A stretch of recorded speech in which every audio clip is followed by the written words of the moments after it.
Good morning, distinguished guests, esteemed speakers, committee, and all participants.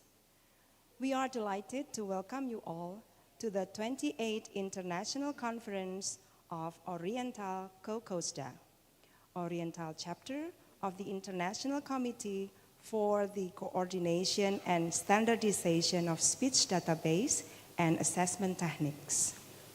My name is Francisca Endang Lestari Ningsih, and I will be your Master of Ceremony for today. Thank you everyone for joining us.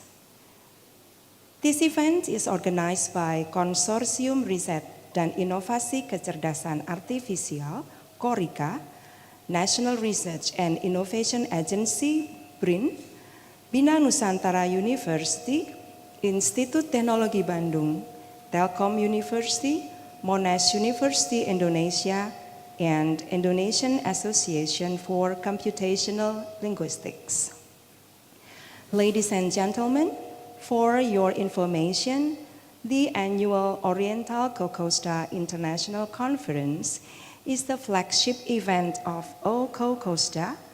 The first preparatory meeting took place in Hong Kong in 1997, and since then, 27 workshops have been hosted in various countries, including Japan, Taiwan, China, Korea, Thailand, Singapore, India, Indonesia, Malaysia, Vietnam, Nepal, Macau, Myanmar, and the Philippines.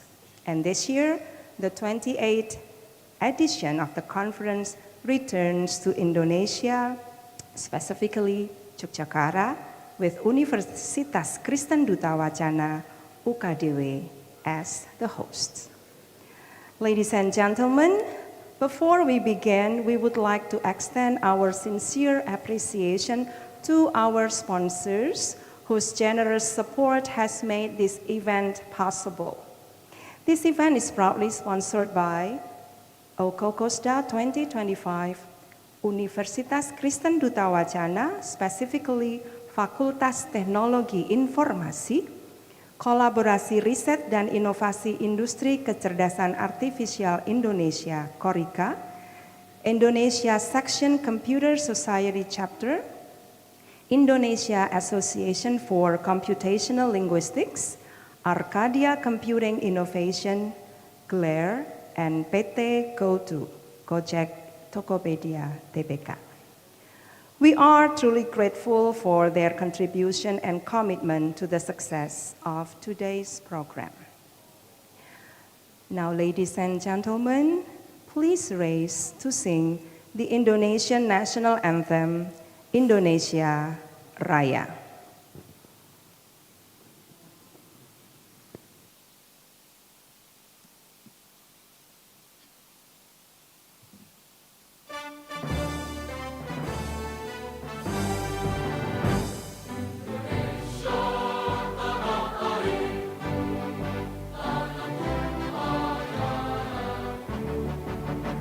Di sana aku berdiri, jadi bangga.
Thank you very much. Please be seated.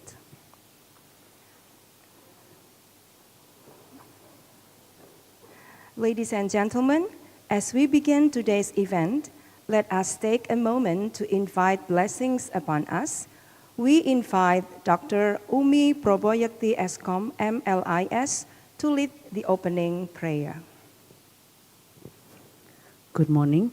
I will lead the prayer in the Christian tradition. Those of others' religion may offer support according to their respective faith. Let's pray. Heavenly Father, Creator of heaven and earth, we thank you for the precious opportunity to gather together here and hold this conference. May you bless our heart's desire to share knowledge, that it may bear fruit and become a blessing to all. Provide and sanctify everything we need to carry out these activities until the third day. We give you thanks in the name of the one true God, we pray. Amen.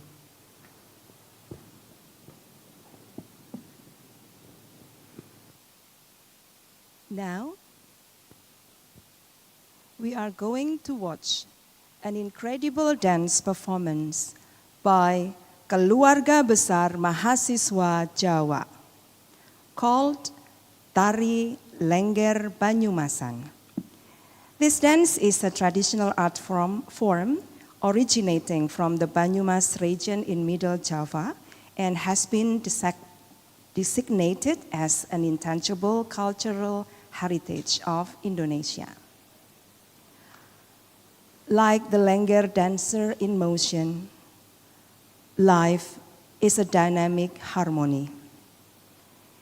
In every movement, we find the fertility of hope, the courage to embrace diversity, and the strength to give thanks to God for the blessings that flow. Let every step become a dance of balance, radiating inner wisdom and celebrating the true beauty that knows no boundaries. Ladies and gentlemen, let's give a big applause to Keluarga Besar Mahasiswa Jawa.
Once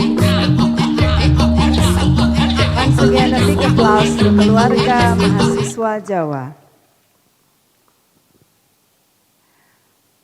Ladies and gentlemen, we are deeply honored today by the presence of several distinguished guests. Allow us to extend a warm welcome to the Rector of Universitas Kristen Duta Wacana, the Convener, the General Chair, the Program Chair, the Chair of IEEE Computer Society Indonesia Chapter, our respected speakers, and dear participants. Now we would like to invite the Rector of Universitas Kristen Duta Wacana, Ibu Dr. Ing Wiyati Ningsih ST.MT, to give the opening remarks. Please join me in welcoming Ibu Ning to the stage.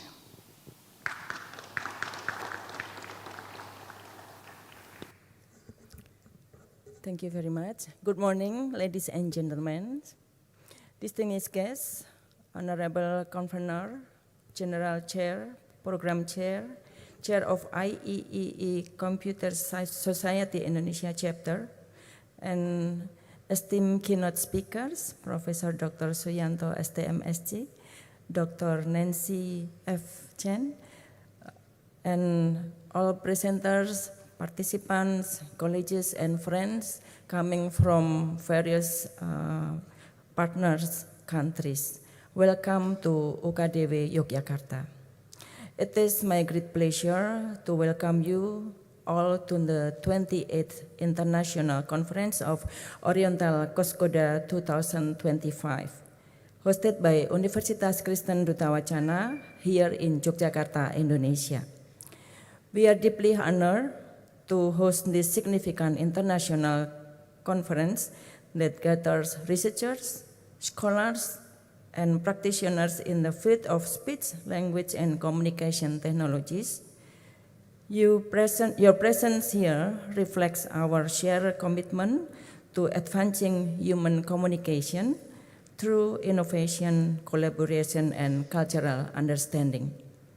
For UKDW, this conference carries special meaning.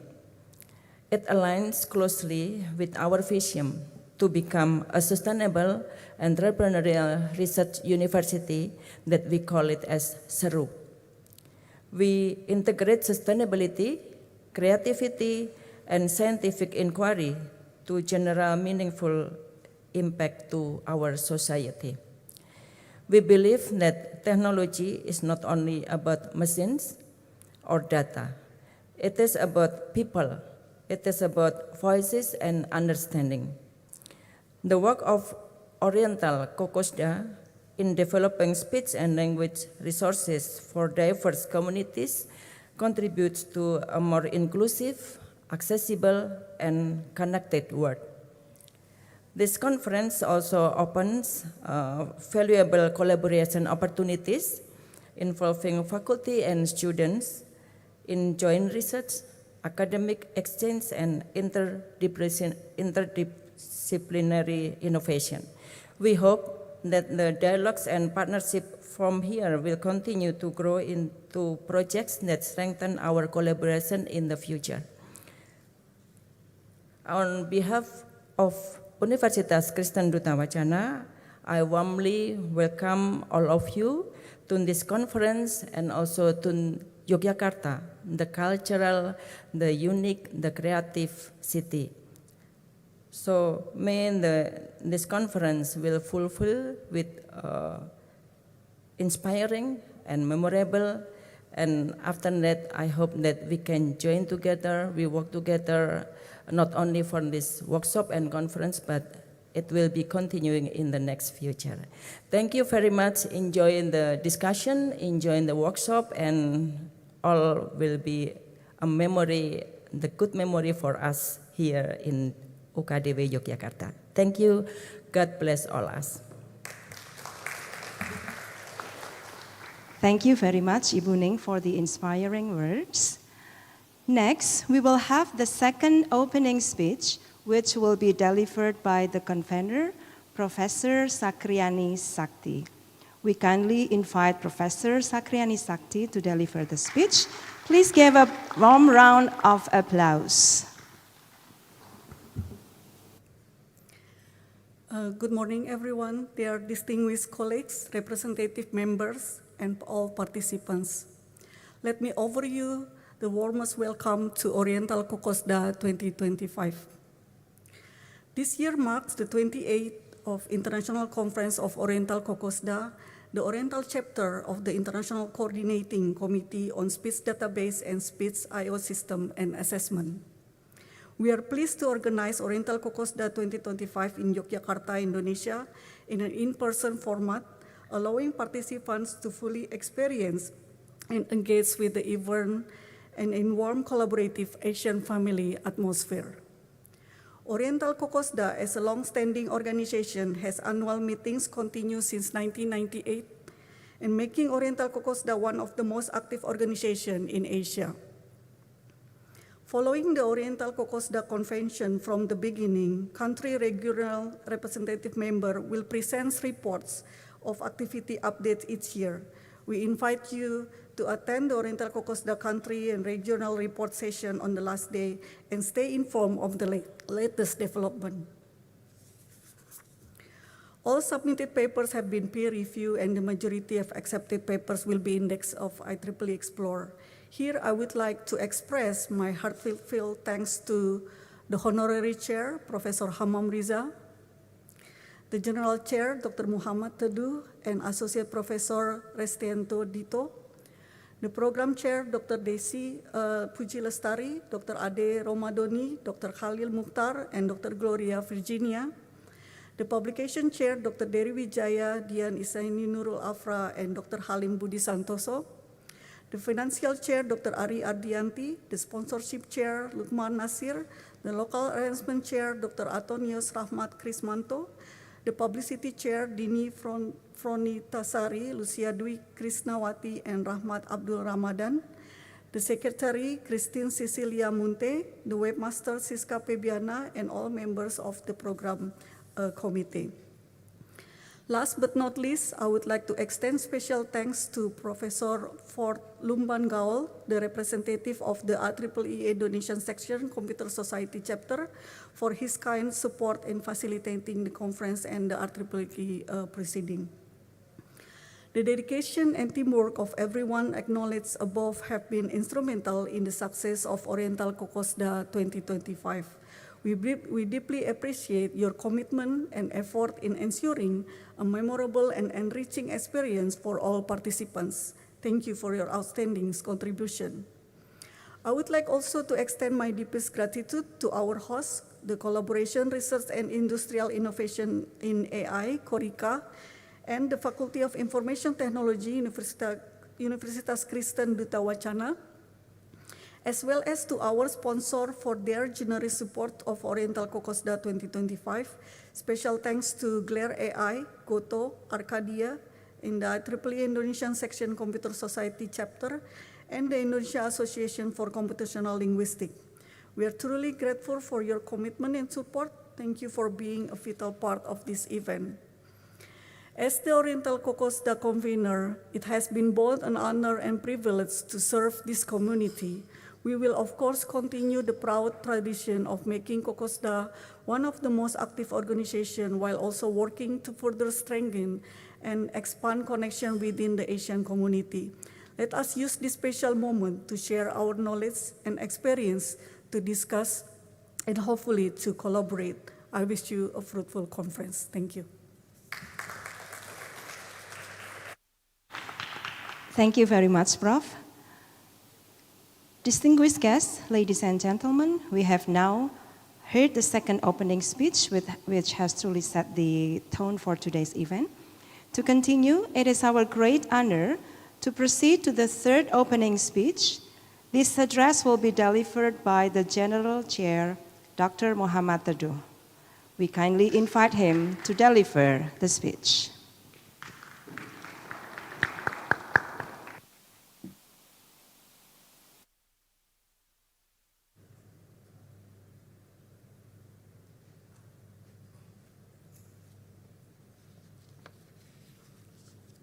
Bismillahirrahmanirrahim. Assalamualaikum warahmatullahi wabarakatuh.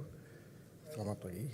Distinguished keynote speakers, committee members, fellow researchers, member of industry, government, and academic institutions, ladies and gentlemen, good morning and welcome. On behalf of the organizing committee, it is my great honor to officially welcome all of you to the 2025 28th O-COCOSDA Conference, held from November 12 to 14, 2025 at Universitas Kristen Duta Wacana in Yogyakarta, Indonesia. My name is Muhammad Tuduliniansyah and I have the privilege of serving as General Chair for this year. This year is historically very meaningful for us in Indonesia. This is the third time Indonesia hosts O-COCOSDA. The first time was in Jakarta in 2005. The second in Bali in 2016, and now in 2025 we meet here in Yogyakarta. Yogyakarta or Jogja was chosen intentionally. Jogja is a city where knowledge, arts, technology, humanities, and culture live together organically, not as isolated disciplines, but as one continuous active ecosystem. It is a historic education city. It is a city of dialogue. It is a city of emerging talent. And it is a city where linguistic diversity is not theoretical. It is lived daily, naturally in the social fabric. In that sense, Jogja is deeply aligned with the mission of O-COCOSDA, not only in advancing technology and standards, but also in protecting, strengthening, and enabling our multilingual realities to continue to exist meaningfully in the future of AI. Because speech technology is not only engineering, it is identity, it is access, it is inclusion, and it is cultural continuity. And as AI accelerates so rapidly, the region represented by O-COCOSDA has a unique responsibility and opportunity.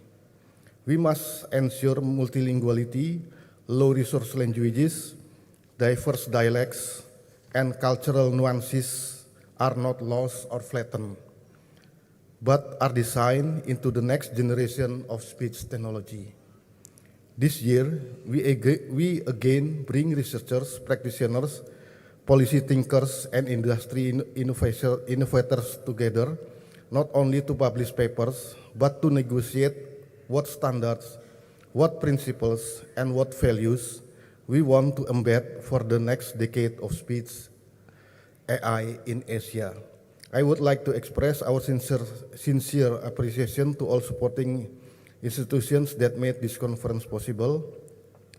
Universitas Kristen Duta Wacana as host institution, Collaborative Research and Industrial Innovation in AI, KORIKA, National Research and Innovation Agency, BRIN, Bina Nusantara University, BINUS, Bandung Institute of Technology or ITB, Telkom University, Monash University, and Indonesian Association for Computational Linguistics or INSCL. Thank you for the trust, support, and collaboration. I also would like to thank all the research groups, labs, students, reviewers, and program committee members who invested time, energy, and intellectual labor to make this conference possible. Conferences like this are not accidental. They are the accumulation of hundreds of invisible contributions.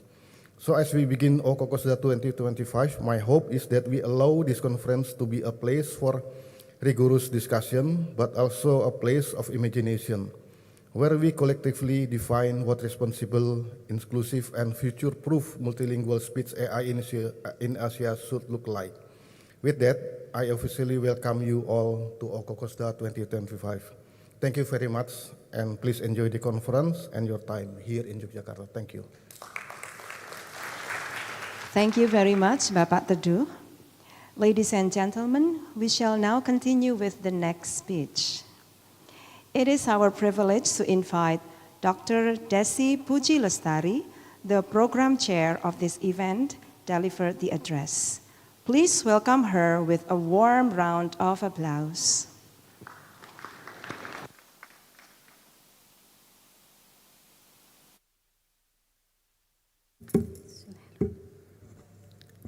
Good morning, everyone. How are you? Okay, so on behalf of the organizing committee, I'm very happy to welcome all of you to O-COCOSDA 2025 here in University Kristen Duta Wacana in Yogyakarta, Indonesia.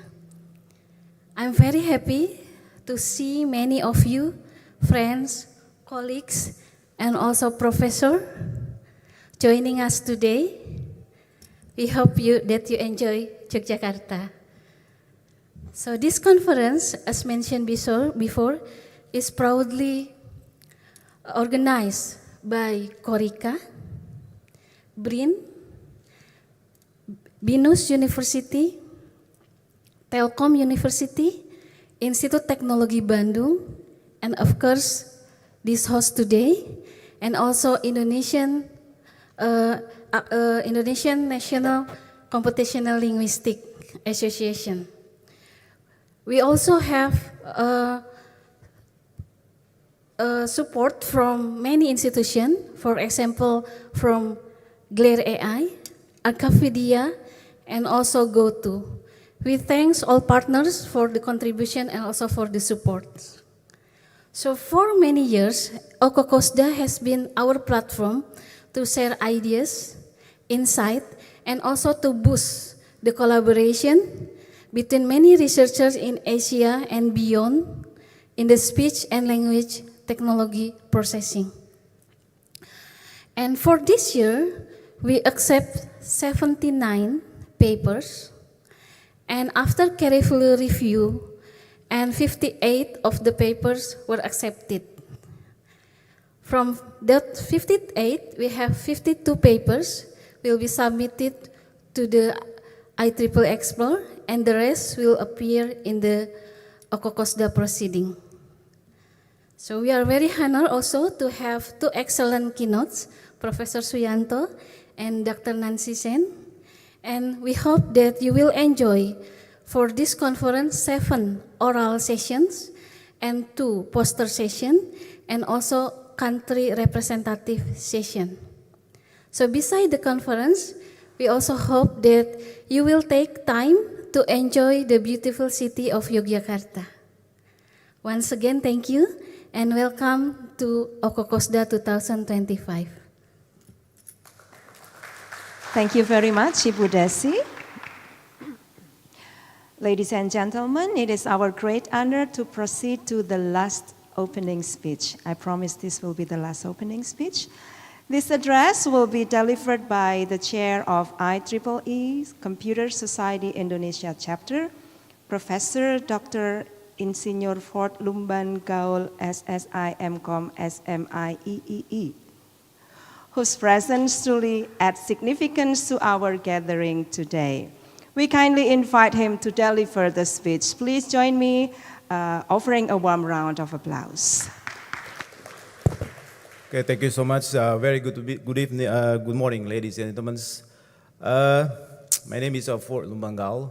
Daily, I'm working as IEEE Computer Society Chapter Chair, also one of the director in Korika, related with science and dissemination. Before I start my speech, I would like to introduce you first about the history or the background of the O-COCOSDA that's held in Yogyakarta. A couple months ago, I still remember this early 2025 when Professor Hamam from Korika tell me, Professor Ford, we have to hold one of the big conference in Indonesia. They said, O-COCOSDA, as you're the director of science and dissemination in Korika, so please proceed it. This is because this instruction from the president of Korika, one of them is me as a director, I have to follow it. As IEEE Computer Society Chapter Chair, I said, how come we make a conference is quite short, you know, in the term of the preparation? I said, no problem, everything can be solved. I said, mission is supposed to be accomplished.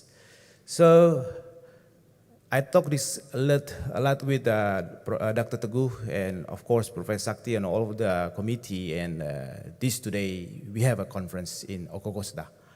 One of the very unique about the term of Oriental, I have one of question from IEEE, what do you mean with Oriental? I said, yes, of course, in ASEAN region we have so many Orientals languages.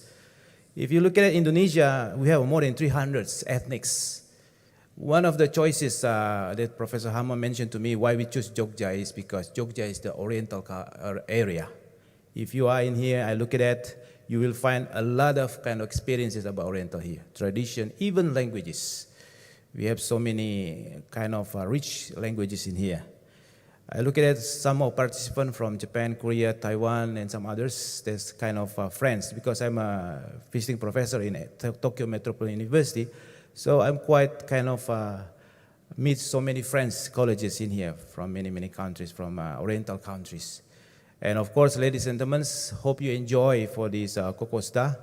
And I would like to also give a very thank for the rectors of UKDW. I talked with her and then said, Professor, Ibu Rector, we have a very good kind of event. And then Ibu Rectors provide a very short and very prompt response. This is very good for UKDW. And thank you so much for the UKDW, especially the directors and all the faculty members that provide a very good kind of arrangement for this conference today. And hope all the participants enjoy. You know, this is one of the ethnic country, one ethnic region in Indonesia. If you know about Bali, if you know about probably Jakarta, probably this is Yogyakarta. It's opposite with Jakarta. No traffic jam in here, no pollution, and you can enjoy the traditional of Java here. And enjoy today. If you have a time, probably you can look at some area, look at the Sultan's Palace probably, and enjoy some of the cuisine in here. And of course, there's a very good kind of collaboration with UKDW. You probably can make an arrangement, MOU, and then some other kind of a collaboration with the local university, especially with UKDW. Thank you so much on behalf of the IEEE Computer Society. Welcome and have enjoy for the O-COCOSDA 2025. Thank you. Thank you very much, Prof.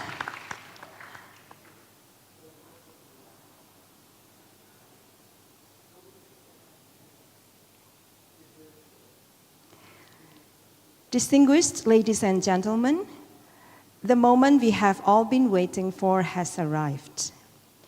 We will now officially open the O-COCOSDA event with the gong striking ceremony to be led by our Honorable Rector. We respectfully invite Dr. Ing Wiyatiningsih STMT, as well as Professor Sakriani Sakti, Dr. M. Teduh Uliniansyah, Dr. Desi Puji Lestari, and Professor Dr. Insinyur Fort Lumbangaol SSI MCom SMI EEE to come forward and officially open the event.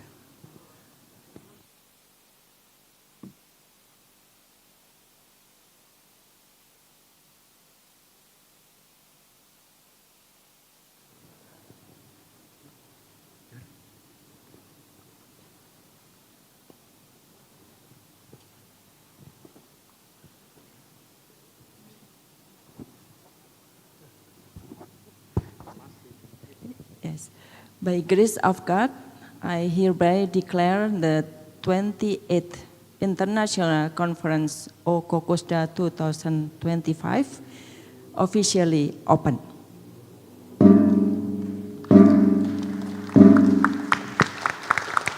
Congratulations, enjoy in the conference. Thank you, Ibu Rektor. Thank you very much, Ibu Rektor, Bapak Ibu.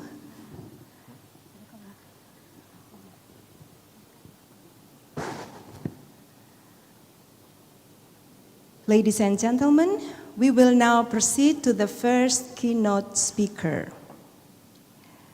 It is our great pleasure to introduce the chair of the first session, Professor Hamam Riza, who will lead this session.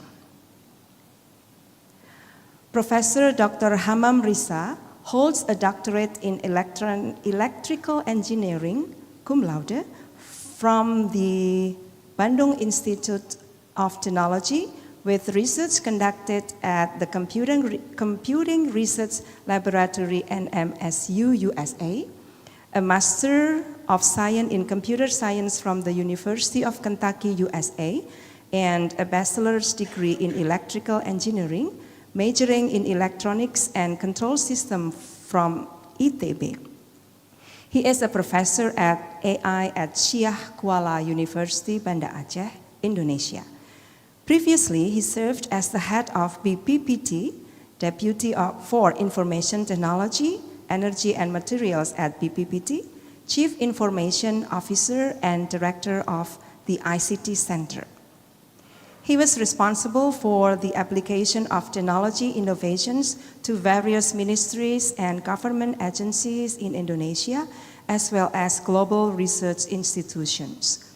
Currently, he is the President of the Indonesian AI Industry Research and Innovation Collaboration, KORICA, Chairman of the Indonesian Technology Auditor Association, Vice President of the ASEAN CIO Association, an active member of PANDI, co-chair of the Digitalization and AI Division at the Institution of Engineers Indonesia. Ladies and gentlemen, please welcome Professor Hamam.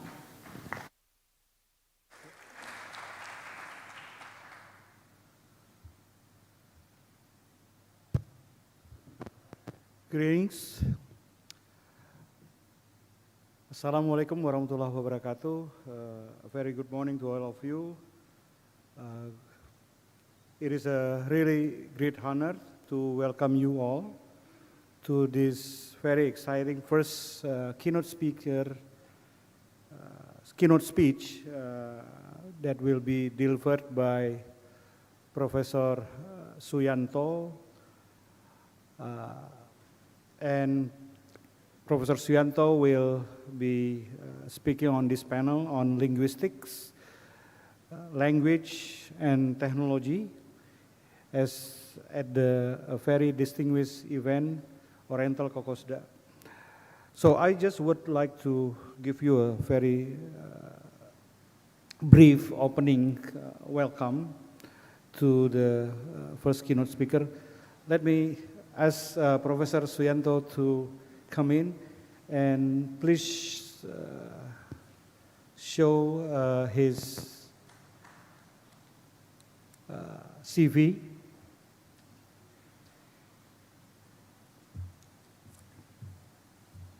CV-nya Prof. Suyanto. Yeah. Okay, Professor Suyanto, we used to call him Prof. Suo, is the professor in artificial intelligence, director of Telkom University. He is very active in teachings, research, and community service in artificial intelligence. It's a long track. I think one of the professor with a very high Scopus Index publications and many others awards that have been obtained by Professor Suo. So across Asia and the Pacific, our languages are more than communication tools. They are living archives of our identity, emotions, and wisdom. Yet many of these languages face the risk of fading away in the digital era. Today, we stand at a turning point with the rise of artificial intelligence, from large language models to speech synthesis and multimodal system. We now have a powerful chance to preserve, revitalize, and amplify our linguistic diversity. So let's welcome Professor Suo to provide his keynote speech. We are really excited to have you here. Thank you so much, Professor Suyanto, for being here as the keynote speaker for the Oriental COCOSDA 2025. Please give a warm welcome to Professor Suyanto.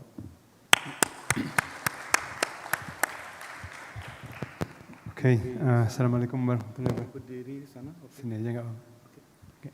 Bismillahirrahmanirrahim. Assalamualaikum warahmatullahi wabarakatuh. Waalaikumsalam. Good morning, everyone. It's a great pleasure to come here in this talk. I will discuss the connected link between language and as human communication systems, linguistics as a field of studying language and technology from a computer scientist with a strong interest to social studies point of view. This talk based on several research on Indonesian language and some local languages in Indonesia. I will start with the background and then the main goal of this talk, several challenges faced by research, especially in language technology field, followed by a discussion on proposed solutions from several recent studies. After that, I will share several suggested research directions as contribution from various domains that will support the future of human-centered linguistics AI, where technology not only understands language, but also keeps it alive. Right. According to Ethnologue, there are more than 7,000 languages spoken today, but sadly, almost half of them are now endangered, many with fewer than 1,000 speakers. Meanwhile, only the top 20 languages are spoken by almost half of the world's populations. This shows a big imbalance between major and minority language. Now, here we can see the top 10 most spoken languages in the world. Among them, several are within the O-COCOSDA focus region, such as Chinese, Hindi, Bengali, Japanese, and Indonesian. These languages represent billions of speakers across Asia. Yet, beyond these major ones, hundreds of regional and local languages in the same region are disappearing fast, mainly because of lack of documentation and absence of formal education using those local tongues. As a result, younger generations often grow up speaking only national or global languages, while their ancestral languages fade away. O-COCOSDA plays a very important role here, connecting researchers from these countries to share data, technology, and best practices for speech and language processing. This is a simple example. ChatGPT, one of the strongest language models, was tested to translate English to Sundanese. It failed on all 30 sentences in the lowest lines. You can see that Sundanese, Japanese as low resource languages. If you use ChatGPT to translate the language from Sundanese to English or English to Sundanese, it fails on all 30 sentences. Nothing's correct here. So the question is, how can AI, especially with recent emerging technology on speech or an NLP field development, could help local languages conservation? One of our visions is to make speech-to-speech translations so natural that people can speak in their own local language without any worry. They should not feel disadvantages just because they don't use global languages like English. With the right technology, everyone can communicate freely in their mother tongue and still be understood anywhere in the world. That is how AI can truly empower linguistic diversity. So we can categorize the challenges into 8 categories. First, linguistic documentation and fidelity, non-standard orthography, lack of corpora and data, dialect diversity and code switching, grapheme to phoneme or G2P mapping, automatic speech recognition or ASR, text-to-speech, and the last one is large language model. So let's discuss them in more detail one by one. The first challenge is documentation. Many local languages are spoken only by elders without recordings or written dictionaries. In Indonesia, there are 522 languages are endangered. The solution is to record speakers, build dictionaries, and teach the languages in schools. But we also need technology support for this process. In fact, this challenge is not new. Back in 2005, 20 years ago, I joined a research collaboration between Telkom RDC, Research and Development Center, and also Advanced Technology Research, ATR Research Institute in Japan, to build the Indonesian Speech Corpus, funded by the Asia Pacific Telecommunity, or APT, with funding amount about $50,000. At the time, we manually recorded and processed hundreds of speech samples. That early effort showed how difficult, but also how essential speech data collection for language technology. Today, we can continue that mission with better tools, frugal innovations, larger collaborations, and community participation. The second challenge is writing systems, non-standard orthography. Some languages don't have a consistent way to write words or even multiple scripts for one language. Governments and linguists should help standardize orthography and provide digital tools such as fonts and keyboards. Community participation is very important here. In Indonesia, the Ministry of Education, Culture, Research and Technology of Indonesia launched the Regional Language Revitalization Program, or in Indonesia, Revitalisasi Bahasa Daerah. This initiative directly involves local communities, teachers, and native speakers to document, teach, and promote local scripts focusing on digital content. Example challenge on Javanese text writing: when to use a, when to use o on the text in Central Java, in Yogyakarta, and some area in Java Islands. The third challenge is the lack of corpora and data. Without enough text or speech, it's hard to build models. Projects like NusaX and C Crowd show that with community help, we can crowdsource translations and build shared datasets for many local languages.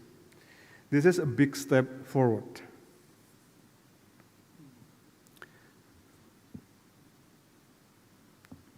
The fourth challenge is dialect diversity and code switching. ASEAN speakers often mix languages, for example, Javanese and Indonesian, or Malay and English. This code switching makes it difficult for models to detect which language is being used. Recent studies trained models like Indo-Bird Tweet to recognize mixed text, and now ASR systems are also learning to handle multi-language speech. Another challenge is mapping grapheme to phoneme or letter to sounds. In some languages, the way we write is not the same as in the way we speak. My college and I developed phonotactic rules and stemming methods to improve this G2P mapping for Indonesians, and the same idea can be applied to other local languages. This helps both ASR and TTS become more accurate. For ASR, the challenge is clear: very limited audio data. But now, we can use self-supervised learning and cross-lingual transfer. For example, fine-tuning WAV to FACT 2.0 on small datasets from similar languages can cut error rates dramatically. Studies in Tibet, Amis, and Siddiq languages show strong improvements using these techniques.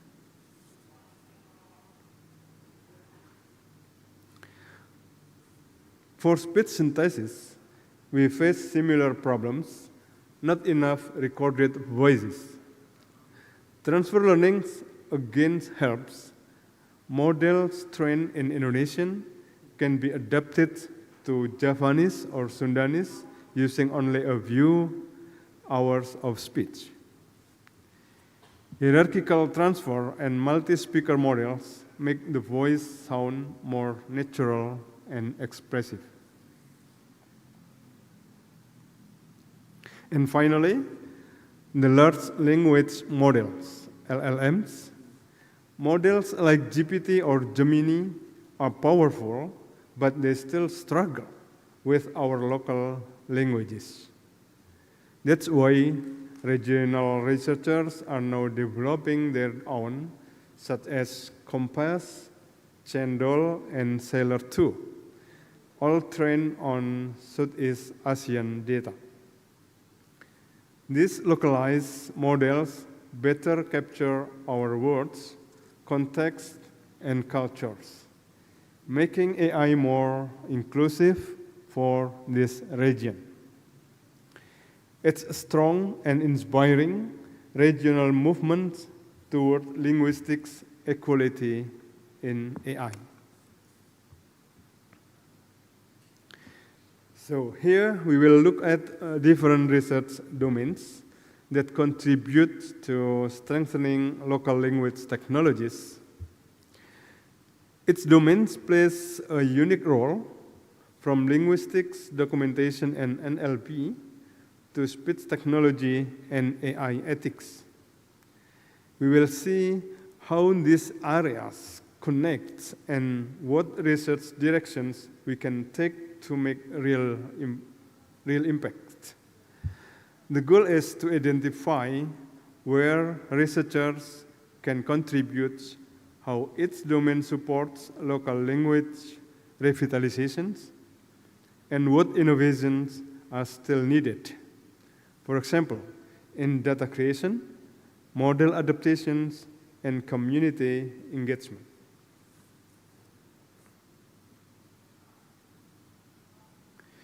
Its fields contribute to strengthen the local languages researches. So we can see there are domain or layers, and then current research focus contribute for local languages for low resource, and then suggested research direction or collaborations.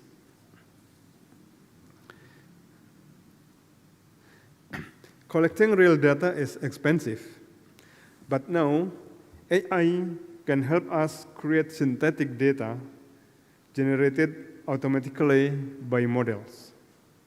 A study from Africa shows that using LLM plus TTS plus ASR fine-tuning can produce 2,500 hours of synthetic speech at less than 1% of the cost of recording real people. This is a real example of frugal innovations, low-cost, high-impact artificial intelligence.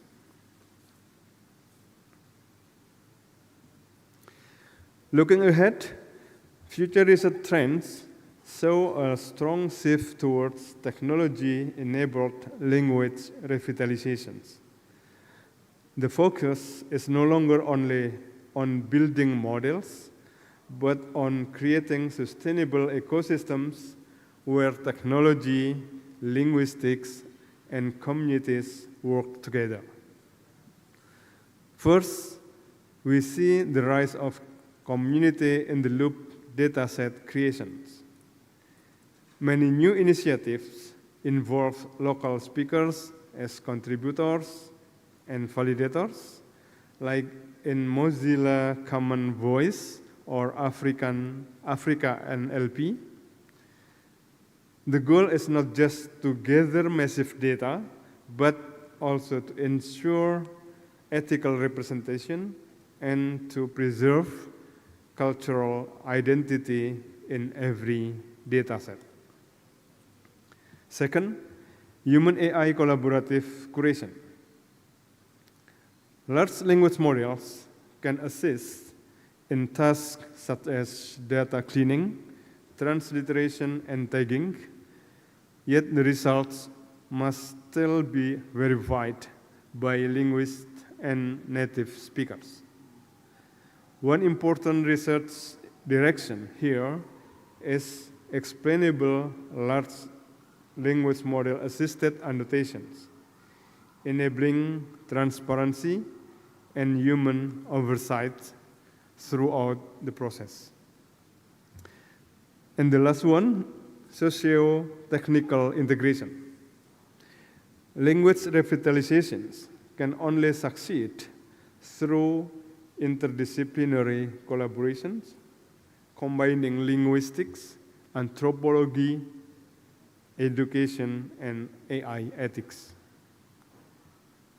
The future of local languages depends on this synergy, technology guided by culture, and culture sustained by technology. Thank you. That's all. Let us give a warm applause to Professor Suyanto. It is really very interesting what Professor Suyanto has delivered to us, just like what we think from the title of the speech. Language is not just a communications, a means of communications. It is the vessel of the cultures, identity, and probably the collective memory. And we think that as AI evolves rapidly through this large language model and speech models, we now face both an opportunity and responsibility. I think Professor Suyanto mentioned about a lot of responsibility from our community, especially in Oriental O-COCOSDA community, how we ensure that this technology will empower the linguistic diversity and also become a tools, our research, our technology become a tools to preserve, revitalize, and empower local languages. I think a lot of insight there from Professor Suyanto. So I would like to, for us all, to spend some time discussing, and I would like to let the floor, all of you, to present some questions to Professor Suyanto. Probably we have some time. like, how much time do we have? General chair or program chair? 10 minutes? 5 minutes? 10 minutes. Bu Desi? Is it okay? A couple of questions, right? Okay. Anyone from the floor that want to, also from the online participant, you are welcome to, throw some questions here for Prof. Suyanto. Anyone? Okay. Let me ask the first question then.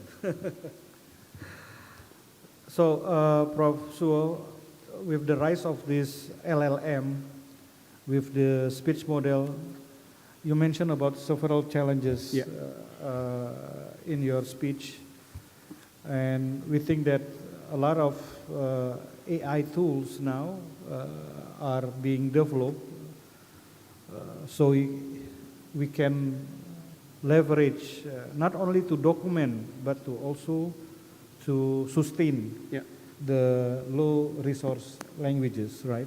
Yeah. Especially local languages. We have like 700 plus local languages. Some of them are already diminishing languages.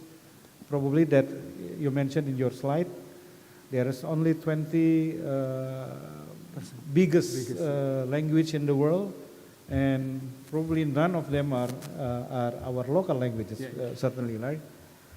Just for like Bahasa Indonesia is spoken by a lot of people in Indonesia and also in the Southeast Asian region, like in Malay or in Singapore or in Brunei, in southern Thailand. I remember that I did the language observatory maybe more than a decade ago about to study how these languages are on the internet.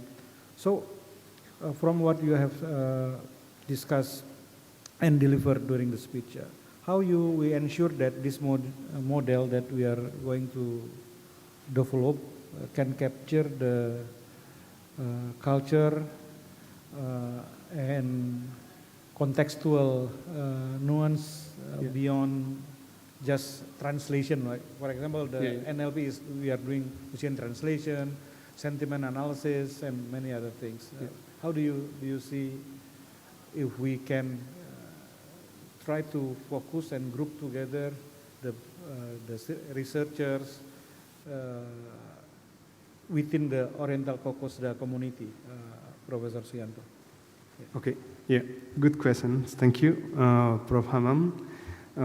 I think in some local language have a very specific pattern and structure, and also in Java, actually in Java Island, and from the east to west, from Surabaya to at least in Cilacap or others, they have so similar structure and pattern, actually, and with just some slight light variations in some local languages, but they have actually have very specific types or pattern in some local languages, and this is very different with if we have some approach like sequence to sequence model like LLMs or also end-to-end system translations. It's just so common pattern and common structure can be captured by large language model. So we have to create a specific and very specific models in the some local language. That's why there are some big error like ChatGPT to translate Sundanese to English. It's not working. It's quite hard. Right. Yes. Okay. So that's why this is so important in Indonesian, actually with more than 500 language with endangered, actually. So we have to work together in this community to preserve these local languages. All right, thank you, Professor Yanto. Anyone would like to ask one question? Yes, please. Yeah. Can I have the mic, please? You have mentioned in your slide that about the synthetic data. In speech synthesis, if we generate the large amount of synthetic speech data, is there any issue will be there for the naturalness or action related part? I think this part will be missing there. So that will be a problem for the model training or something. When we will generate the speech data, in synthetic speech data, the naturalness or the action related part or something, it will be okay for that? Oh, yes, for synthetic data. Speech data, synthetic speech data. Synthetic Yes. speech data. Synthetic speech data. Can you state your name and also? Shobbosati Chandra. I am from India. Yeah, of course. From India. Okay, thank you. That's good question. Very good questions. Yes, for synthetic speech data, yes, I say in the speech, we can use large language model, text to speech, and also automatic speech recognition. Yes. We have to combine three models to generate to produce synthetic speech, right? Because we actually, just to interrupt, we actually face some issue in Indian Englishes also. Yeah. We are the Bengalis. Our English pronunciation and those are from South India, their pronunciation pattern a little bit different. Yeah. So it actually affect the model training. We also face that issue also during the action conversion related part. Yeah, I know. So that's why synthetic, when we also tried that part also to synthesize the speech data. So that's we face some issue related in that part also. Yeah, right. Yeah, but if we can use just like augmentation, data augmentation, Yes, and we can use self-supervised learning to create maybe slightly randomly generated by self-supervised learning to create with some control parameters actually. We can, But a large amount of speech data for the model training or to fine tune, is that possible? If that will be absolutely okay. Yeah, I think for that area we can also we need some domain experts to validate, to verify the generated also, but we cannot generate by machine for all area. Yeah. Blindly we can't trust the AI part that in that case. Yes. Generator we can't trust blindly on that. We need a human interaction is required there. Yeah, I know. Thank you, sir. Yeah, thank you. All right, thank you. Very good question. Right. So, do you have you solved the problem for your purpose in India, for Indian languages? Because there are so many languages as well. Actually, we are working with the English, but the Bengali related part. Bengali English. English accented Bengali. Bengali accented English actually. The English spoken by the Bengali speaker mainly. I see. Yeah. Very good. Okay, thank you for Thank sharing you, that. sir. Thank you. Yeah. So I would like to ask a couple more questions from the floor. Yes, sir. Please. Thank you for Can you state your this. name and my name is Priyanku. I'm from Priyanku. India. So thank you very much for the fascinating talk for us who know very less about Indonesian linguistic variety, so it is a great talk. I had one question. The first question is about the script that you have mentioned, that when you don't have consistent script, that becomes a problem, and then it is better to standardize the scripts. So I would like to know a little bit more about it from you, like, what is the idea of, like, how does it actually impede technology development, and then how would we standardize the script? Second question is a little bit more like comment-ish question, which is like, also a little bit ideological probably question, which is that, like, maybe it is not necessary that all the minority languages maybe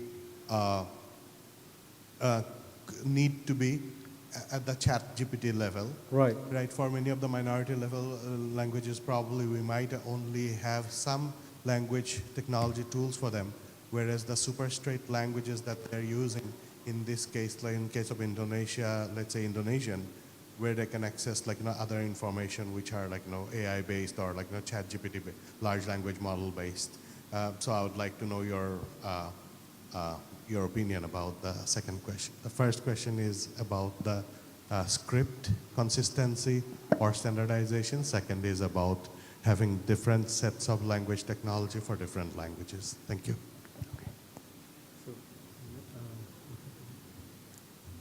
Yang pertama tentang scripting itu terkait dengan. So the first, can you repeat the first question, please? Sorry. The first question was about script standardization, because script standardization. Professor Suyanto mentioned that script, there should be, we should promote standardized script. Okay. Challenge. So you are saying that how we can standardize the scripts across these local languages in Indonesia. So it's more into the fifth challenge, where the grapheme to phoneme mapping, and then how you adopt, because most of the script here for the Indonesian local languages are Romanized representations, so that we can assist the automatic speech recognition. Take for example, the challenge number 5. Challenge number 5. Yeah. Okay. Thanks so much. Yes. So low resource languages often lack standardized pronunciation lexicon as well as the script. And how, because like Japanese script, they have different kind of than from the Latin script. Also Balinese script, they have different one. Batak is also have different writing system. So how can we do the standardization? We go with a global standardization in order for us to handle this script. If correct me if I'm wrong. Yeah, good question. Yeah, about the standardization. In local languages in Indonesia, we have ministry, I think, from the Ministry of Education and Culture in Indonesia. There are some pusat bahasa, the language centers. In Indonesia, they have some linguists in academia, and also in some universities in Indonesia. They work together to make standardizations for the scripts in Java, Sundanese, and others. And they also develop in the curriculum in basic school, I think, in basic school, and also senior high schools, I think, the mandatory subjects to teach in the schools to make the standardizations can be preserved. Yeah.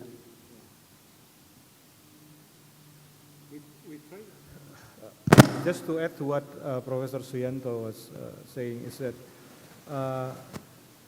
a lot of these diminishing languages connected to the writing system is also one of the challenges that we face. Just like other languages, ASEAN languages like Thai or Vietnamese, or they sustain the use of their script by having it on a digital platform, right? Whereas for us, because our official languages in Indonesia is written in Latin script, so a lot of, I will say, negligence of not taking care of our ancestral script, for example, in order to standardize this into the language modeling. I hope this answers your question, the first question. And your second question, sir? Sorry.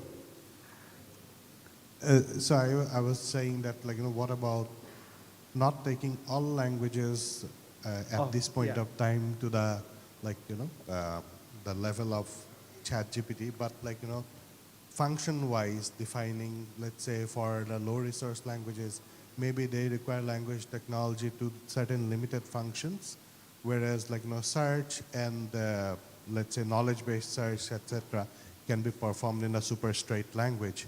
So, which is a win-win situation for both. So I would like to know your opinion about it.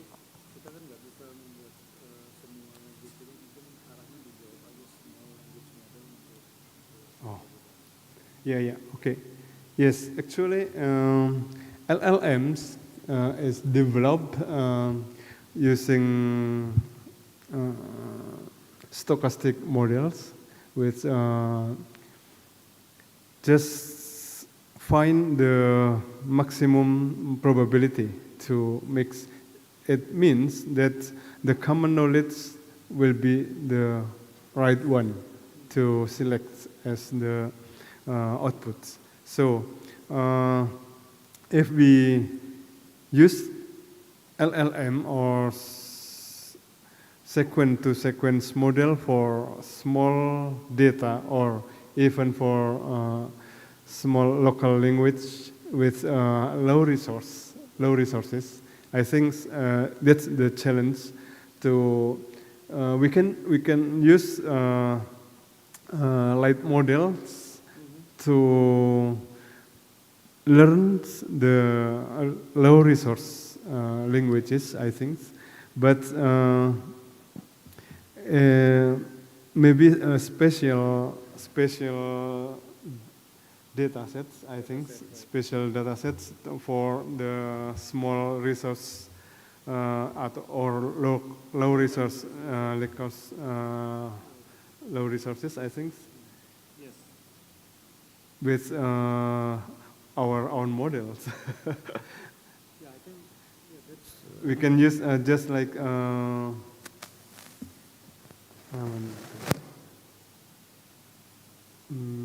RAG. Yeah, retrieval augmented generation. Right? Yeah.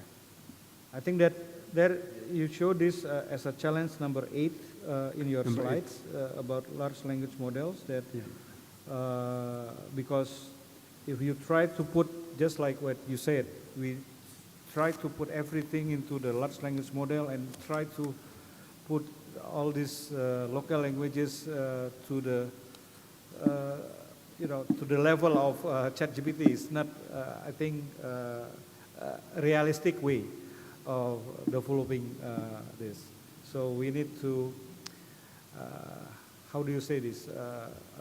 Distill the knowledge and then take from most culturally aware knowledge or linguistic knowledge, and put it into the small language model or lightweight language model, right? Yeah. But thank you for the question. It's very interesting, and I think Professor Suyanto also have mentioned about the proposed solution, like what we are doing here for cendol, with cendol. with and cendol. do you know that cendol is actually something that you can go outside and then try it? It's one of the good culinary drinks of Indonesia. Thank you for the questions, Professor Sianto. I think we come to the end of the session here. If there are no other questions from the floor, is there any question from the online participant? Pak Teduh? Yes, please. Oh, Pak Teduh. Yes, thank you very much, Professor Suyanto.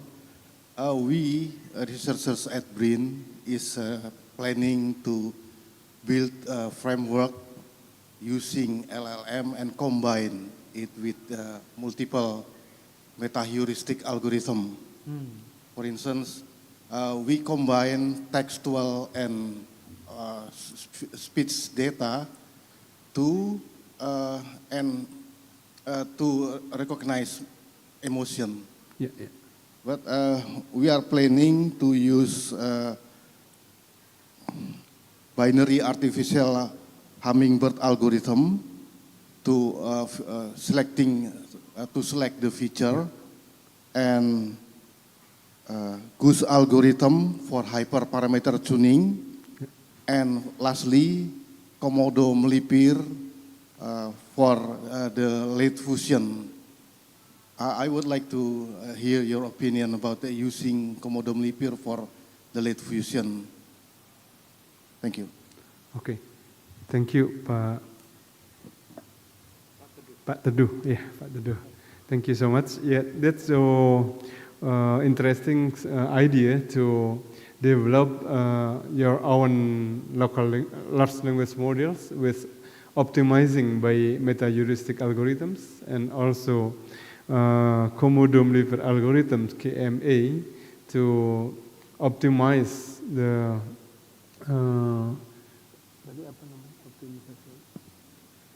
what's optimal hummingbird. The last step. The last step. Yes. Okay. Yeah. For the binary, we can use binary optimizations. We can use to select the hyperparameter and also the features to be selected to optimize the whole models. And also from the last steps, we can use Komodo melipir algorithm. Actually, it's a continuous optimization algorithms. We can switch the algorithms to be binary or maybe not continuous, but another model for just like combinatorial optimization, right? And in the last step, what do you mean in the last steps of the models? Fusion. Fusion. Yes, fusion. So that's combinatorial optimization problems. Yes. Yes, you have to switch or to modify the KMA from the continuous model to be combinatorial models. It's quite simple, actually. Thank you. Thank you very much, Prof. Yeah, thank you. Thank you for the questions. I think we have reached the time for this keynote speech. So, ladies and gentlemen, please give a warm appreciation to Professor Suyanto, and we end this keynote session with a big applause. Thank you so much. We'll have a photo session after this, hopefully, right? Thank you. Thank you very much, Professor Hamam Riza and Professor Dr. Suyanto STMSC for the inspiring and thought-provoking presentation. Could you please stay? To express our sincere appreciation, we would now like to present a token of appreciation to Professor Dr. Suyanto STMSG. And now we respectfully invite Ibu Dr. Ingwiati Ningsih STMT to come forward and present the token of appreciation.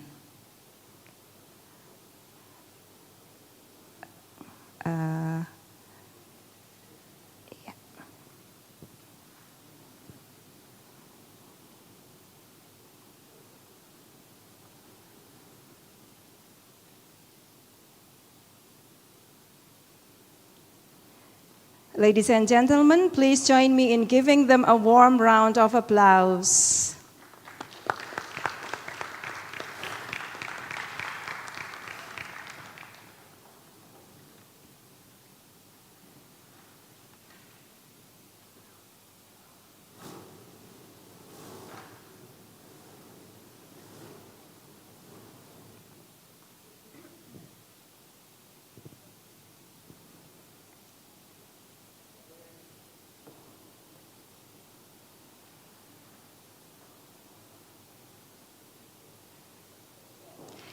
Thank you very much, Ibu Ning, Prof. Hamam, and Prof.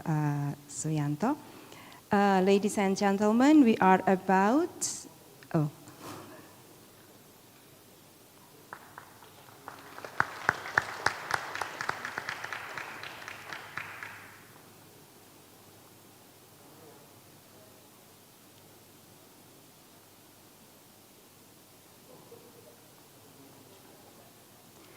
Thank you very much, Ibu Ning, Prof. Suyanto, and Prof. Hamam. Could you please stay?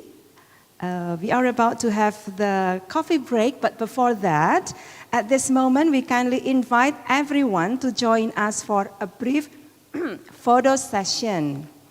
We would like to request our distinguished guests to please proceed to the lower stage, as we capture this memorable moment together. For the participants, please kindly arrange yourself with some standing on the upper stage, and others on the lower stage, so that everyone can be seen clearly in the photo.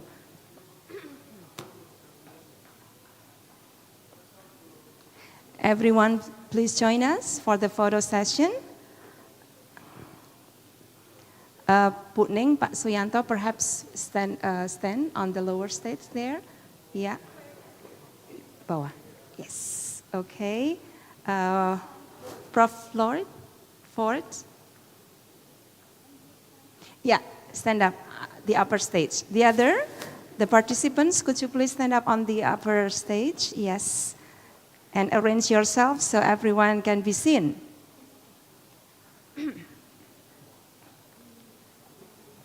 Ibu Desi, Pak Teduh, Pak Dito.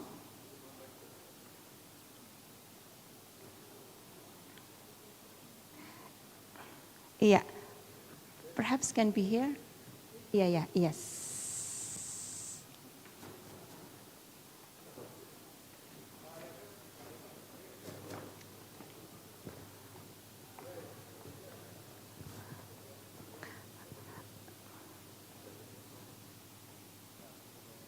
Here. Yes. Wait. Perhaps you can move here so everyone.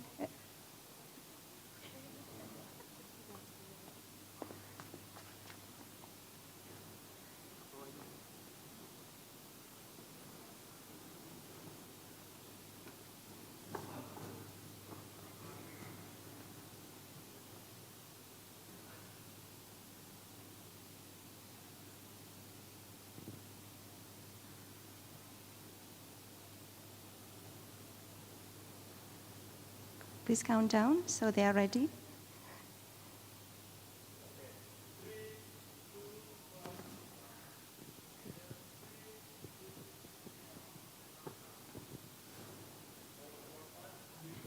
We have our UKDW pose using this, your hands like this. Yeah. Logo. This is the logo of our university.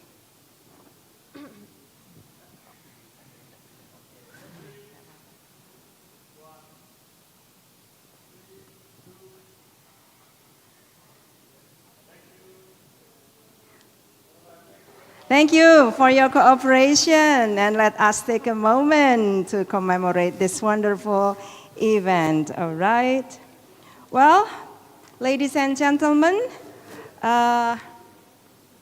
we will now take a short coffee break. Please take this opportunity to relax, refresh, and network with fellow participants. The next session will begin promptly at 10:30, so we kindly invite everyone to return to the venue on time. Enjoy your coffee break. The coffee break is on the left and right sides at the back of this venue. If you can see flowers over there, that's the venue for the coffee break.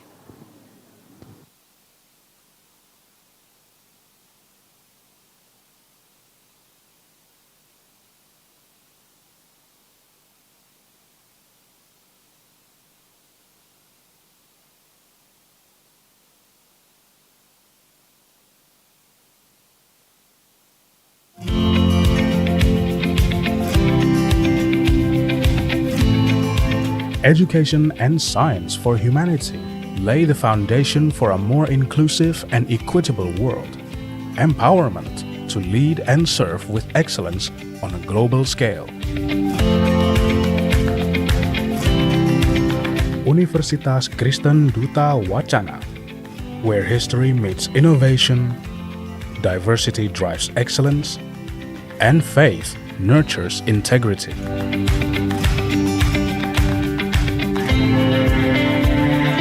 Located in the heart of Yogyakarta, we are proud to be a center of learning and research, accessible and connected to the pulse of the city.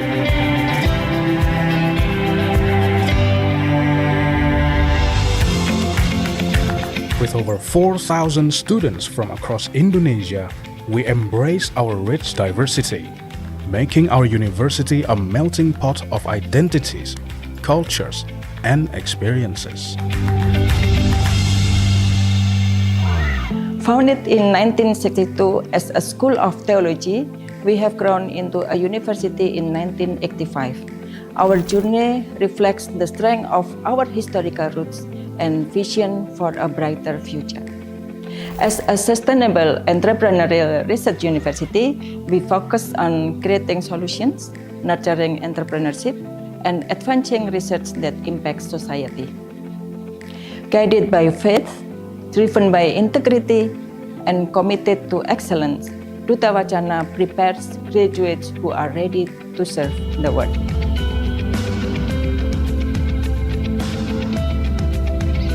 With 7 departments and 17 study programs, including master's and doctorate degree, we are committed to academic excellence.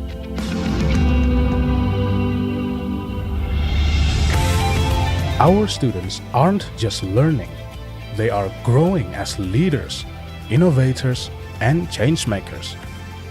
With state-of-the-art facilities and a vibrant student life, we make sure every student is ready to take on the challenges of tomorrow. We prepare students for the global stage, offering facilities and opportunities through various international programs. Our commitment to inclusive education ensures that everyone, including those who are impaired, has a place to grow and succeed. Duta Wacana. We honor our past, embrace the present, and look forward to a future where knowledge, integrity, and service shape the world. Join us on this journey of excellence.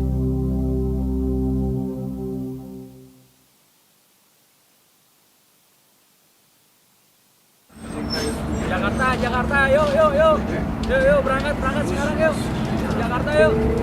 Iya.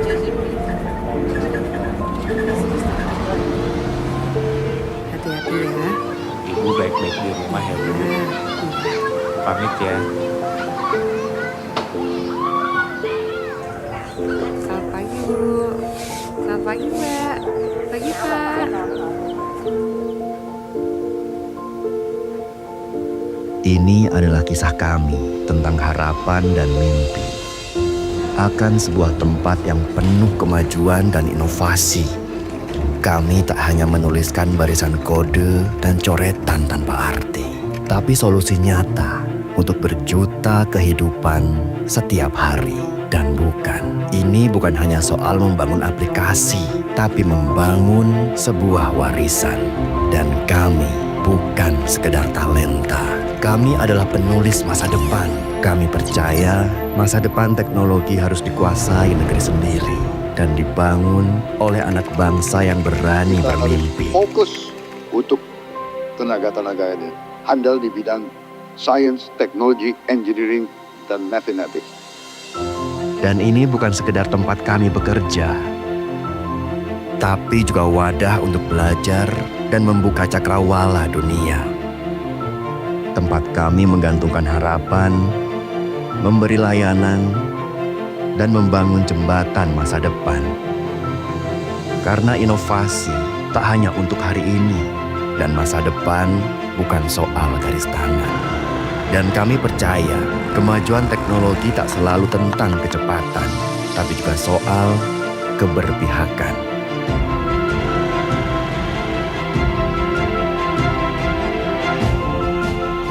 Kepada segenap rakyat Indonesia, kami percaya pasti ada jalan, bukanlah sekedar slogan.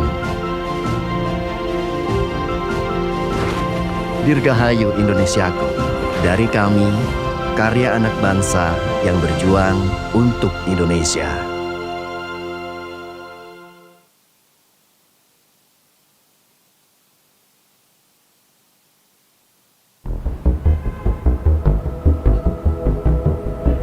As the world we live in keeps on evolving, we become more reliant on technology. From businesses to our everyday lives, everything needs to be easier and more efficient, so that we're able to utilize our precious time better. We created technology beyond space and time and made everything possible. So who made it? Glare. Us? Yep. They are the creators from Glare, the top minds of the country, professional, creative, and always innovative. Glare, your technology partner, to help you accelerate and be efficient. We integrate the things that you always wanted to have in your business, such as AI, cloud, mobile, most importantly, in a secure and affordable way. Hey, Michelle. Oh, hi! Can you tell me what solutions Glare provides? For sure! We provide quite an array of solutions. Let me show you. Here's a great way to arrange your product display. Hi, Sheila! Oh, hi! With Planogram, you only need to take a picture of the display and instantly your layout is checked, so you can determine the best layout for your display that can increase sales in a cool way. Absolutely. Want to know how you can maximize your inventory? We have demand forecasting, a technology that can predict the demand of your products in the market. Being an integrated system, there will be no more inventory challenges in your supply chain. It's all connected. The future is here! With OCR technology, all you have to do is scan your documents, then all physical data will automatically be digitized at your fingertips. Well, that's fast. Glare will protect your banking system with fraud detection technology. Suspicious transaction will be automatically detected so that your banking staff can rectify it immediately. Don't worry, we'll figure it out. That's awesome. I know, right? AI is definitely beyond what we've imagined. From face recognition that we use daily for online payments, to vehicle detection in law enforcement, and deep dive analytic for your customer that can help them make accurate decisions. There's so much more that Glare can do. Let's collaborate and join us in your transformation to the future.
Education and science for humanity lay the foundation for a more inclusive and equitable world. Empowerment to lead and serve with excellence on a global scale. Universitas Kristen Duta Wacana, where history meets innovation, diversity drives excellence, and faith nurtures integrity.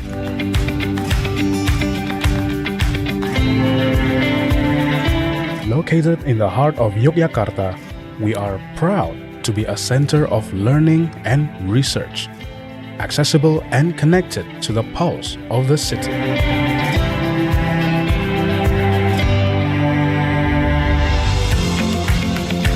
With over 4,000 students from across Indonesia, we embrace our rich diversity, making our university a melting pot of identities, cultures, and experiences.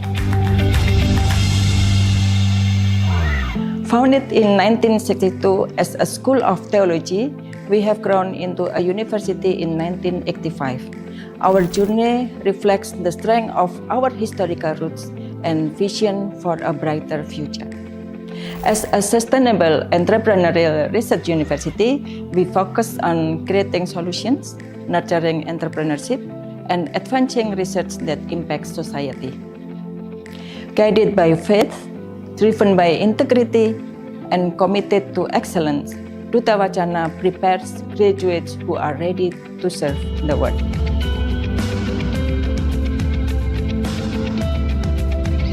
With 7 departments and 17 study programs, including master's and doctorate degree, we are committed to academic excellence.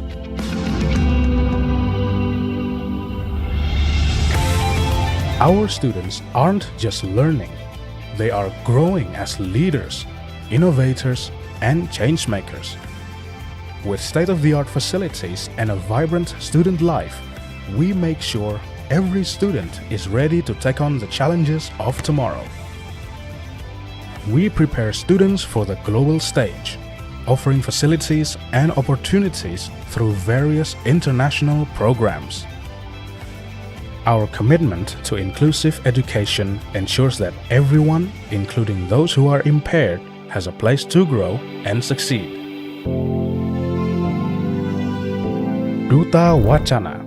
We honor our past, embrace the present, and look forward to a future where knowledge, integrity, and service shape the world. Join us on this journey of excellence.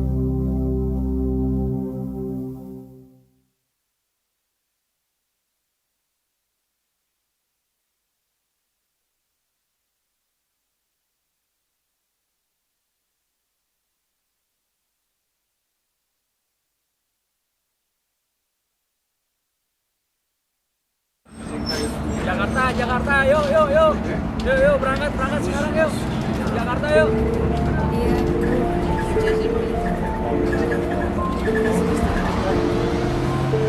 Hati-hati ya.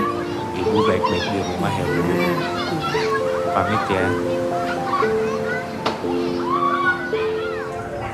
Selamat pagi Bu. Selamat pagi Mbak. Pagi Pak. Ini adalah kisah kami tentang harapan dan mimpi akan sebuah tempat yang penuh kemajuan dan inovasi. Kami tak hanya menuliskan barisan kode dan coretan tanpa arti, tapi solusi nyata untuk berjuta kehidupan setiap hari. Dan ini bukan hanya soal membangun aplikasi, tapi membangun sebuah warisan. Dan kami bukan sekedar talenta. Kami adalah penulis masa depan. Kami percaya masa depan teknologi harus dikuasai negeri sendiri dan dibangun oleh anak bangsa yang berani bermimpi. Fokus untuk tenaga-tenaga ini handal di bidang sains, teknologi, engineering, dan mathematics. Dan ini bukan sekedar tempat kami bekerja, tapi juga wadah untuk belajar dan membuka cakrawala dunia. Tempat kami menggantungkan harapan, memberi layanan, dan membangun jembatan masa depan. Karena inovasi tak hanya untuk hari ini, dan masa depan bukan soal garis tangan. Dan kami percaya kemajuan teknologi tak selalu tentang kecepatan, tapi juga soal keberpihakan.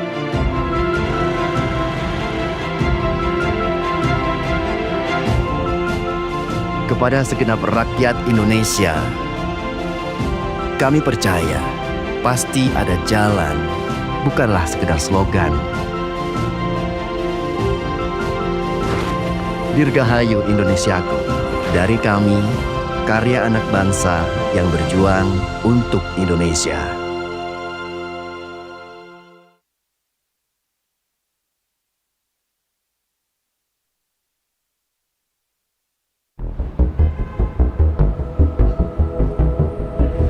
As the world we live in keeps on evolving, we become more reliant on technology.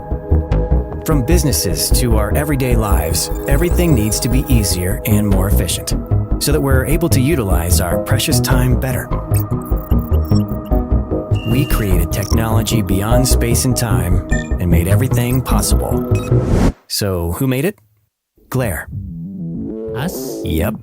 They are the creators from Glare, the top minds of the country, professional, creative, and always innovative. Glare, your technology partner, to help you accelerate and be efficient. We integrate the things that you always wanted to have in your business, such as AI, cloud, mobile, most importantly, in a secure and affordable way. Hey, Michelle. Oh, hi! Can you tell me what solutions Glare provides? For sure! We provide quite an array of solutions. Let me show you.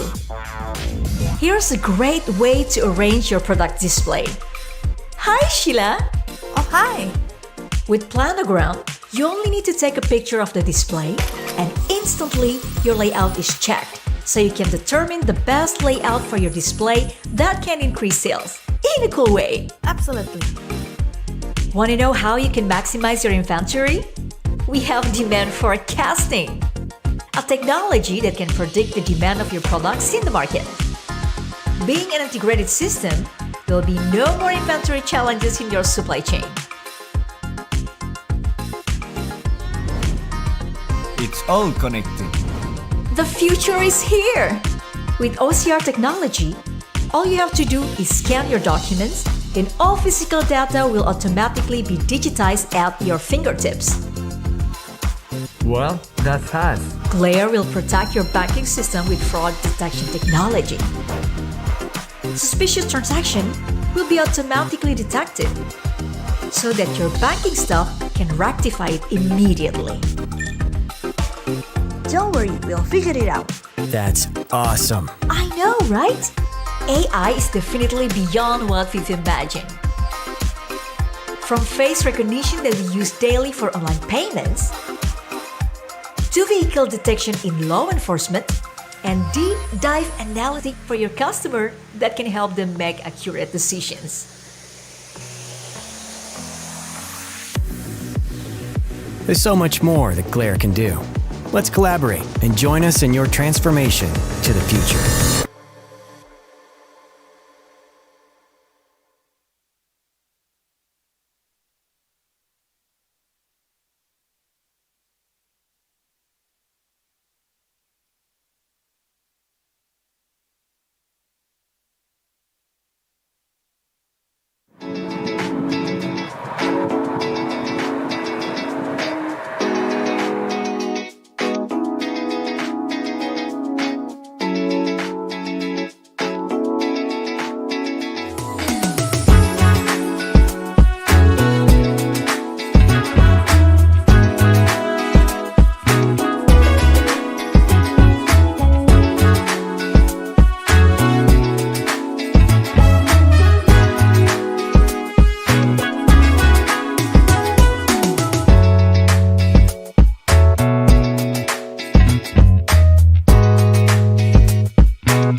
To be here and to come here with my friend and to make new friends with Indonesia. So tomorrow we're gonna do like a more exciting thing. So see you tomorrow.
Hi everyone.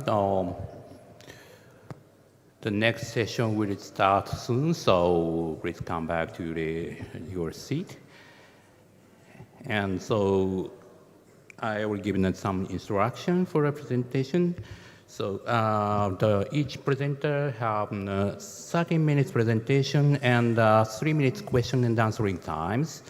And so I will ring the bell this once at the 10 minutes and twice at the 30 minutes and 3 times at the end of the question and answering, okay?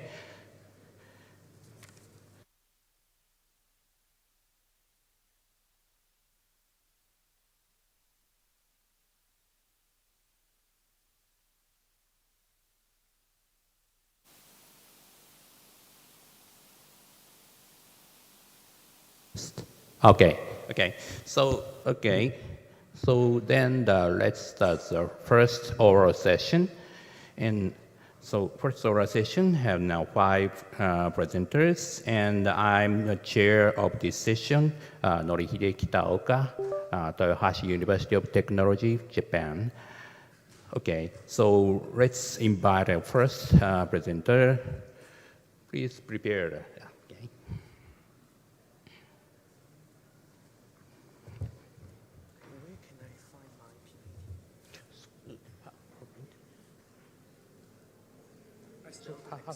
Okay, so let's check. Okay, please show the first presentation.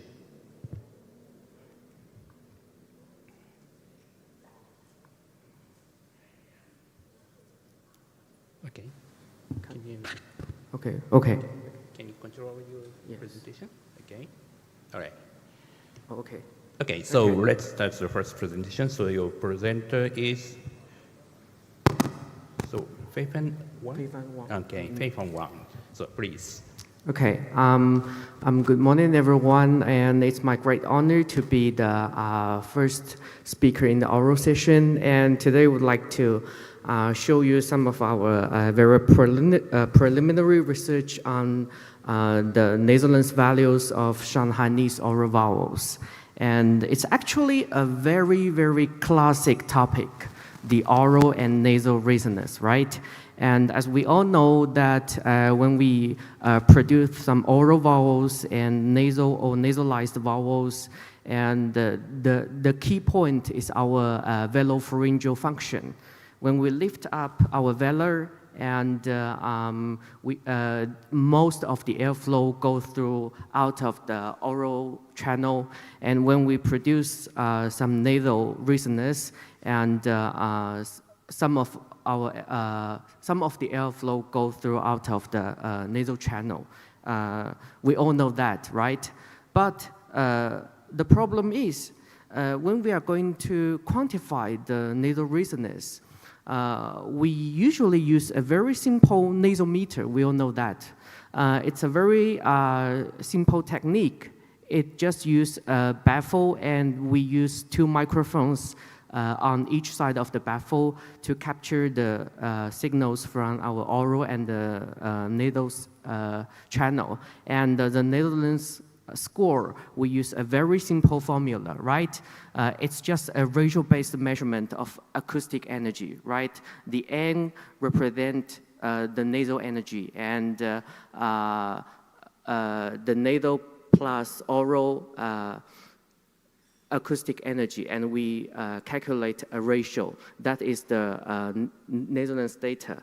But the problem is, actually, we can see a lot of affecting factors on the nasal values, like some dialect and language-specific factors, because we can find that the nasal values in different language or different dialects, they are different, and gender-specific. And actually, we must admit that there are some conflicting research results about this point, because some research told us that women may have lower nasal values, but some of other researchers not. And the most difficult problem is the vowel specific. We all recognize that most of the research tell us that high vowels usually have higher nasal scores. It's a well-known conclusion. But however, we can still find in some language like Vietnam, we can find that the vowel R usually has higher nasal scores than the vowel E. That's different. So we can see many variations in different language, in different gender, and in different vowel. So that's the problem we would like to take a more deeper insight on this question. So we take a very simple look at the Shanghainese. Why we choose Shanghainese? Because Shanghainese is a very representative dialect in the Chinese Wu dialect because it has so many single vowels in the language system. And we did a very pilot research on 14 participants, and we use different monosyllabic words in carrier sentence. And what we focused on is 3 factors. One is vowels, the second is tones, and the third is sex. So let's see our result. This is the overall trend of the intensity changes in the nasal and oral channels at the 11th time point. And we can see that from the 2nd to the 10th time point, the intensity data of the 2 channels are very steady, right? So we choose the 2nd to the 10th time point to calculate the Netherlands scores. And we did a very simple linear mixed effect models, and we found that the best fitted model is related to the interaction of sex and vowel. So the first conclusion is that tone has no significant effect on the Netherlands scores. And when we look at this picture, we can see that for the high vowel E and U, both in women and in men, the 2 front high vowels has very high nasal values than any other vowels. And especially for men, actually we can see that the front vowels, E, U, E, and A, they all have greater Netherlands scores than the other vowels. And this is our findings, is that most of the previous literature, they focus on the high and the low level of a vowel. But in our research, we also find that the front and the back is also a very important factor. And now let's see the separate channels, the sound pressure data from separate channels. If we look on the red line, we can see that the 8 vowels, they have very similar nasal energy, right?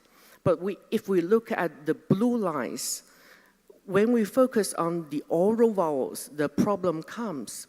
We can see that E and U, they have very low oral vowels. So let's keep it in mind. When we back to the formula, if the oral vowels are very low, we can absolutely get a very high nasal values according to this formula, right? So the problem is not about the nasal channel, but the oral channel. And it's related to the formula we usually use. And we think it's a big question. So we did a very, very simple linear regression.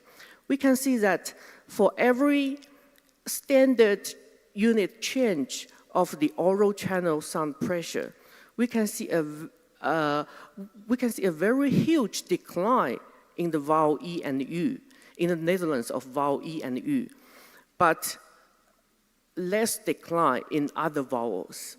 So we can see from the linear regression result that the vowel E and U, actually they are very, they are very easily affected by the standard change in our oral channel sound pressure. So it's one of our major findings. So let's come to the discussion. The first point is that tone does not have a significant impact on the Netherlands values. And the second, we do have 6 differences in the Netherlands scores, but especially for the vowel R, only for the vowel R in Shanghainese. And we can see the vowel difference, and also very similar to the previous literature that E and U has very high Netherlands values, but also the front vowels. The front vowels in man also has a very high Netherlands values. And for the vowels E and U, we must keep in mind that they seem to be more sensitive to oral energy, but not nasal energy. So the high Netherlands scores we can observe in the vowel E and U, we should keep in mind that it might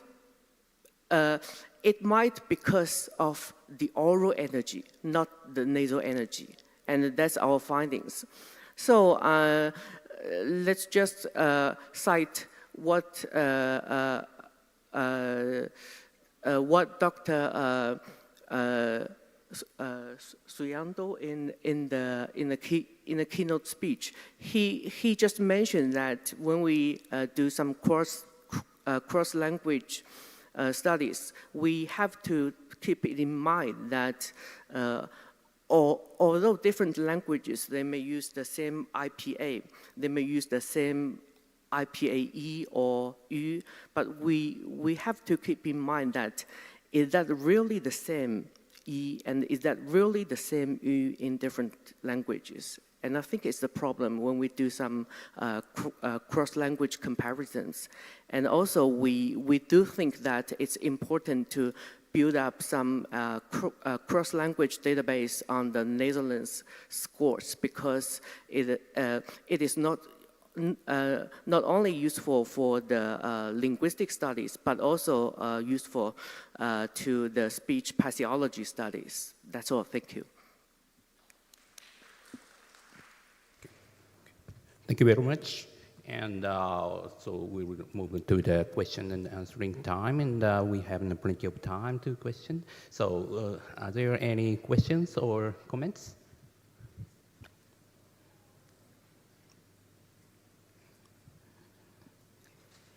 Thanks very much for your great presentation, Professor Wang. And I have a question about the Netherlands, because in the background information part, you mentioned that the high front vowels may have higher Netherlands scores, but according to some of my previous research, there is a difference between the intrinsic nasality and the co-articulatory nasalization. Have you ever considered about the difference between the intrinsic nasality and the co-articulatory nasality in your research? Yes, when you're talking about the intrinsic properties of different vowels, we all know that they have intrinsic fundamental frequencies, intrinsic formant, and also intrinsic Netherlands scores. But we should keep in mind that the Netherlands scores calculated in vowel production is very different from the nasality of our perception. It's totally 2 different things. Vowels with very high Netherlands scores does not absolutely mean that we must perceive it as a very high nasality. It's very different. It's very different. So in the domain of nasals or nasal vowels or Netherlands vowels, the production and the perception are usually different. And that's why we first focus on the production and especially on the so-called intrinsic Netherlands scores of different oral vowels. Okay, thank you. Okay, thank you so much for your explanation. Thank you. Thank you. Thank you. So any other questions or comments?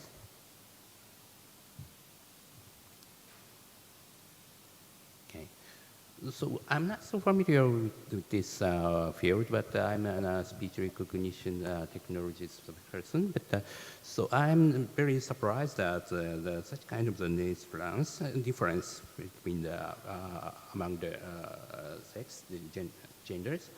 So it is very special for Chinese or Shanghainese, or that is very general for other languages.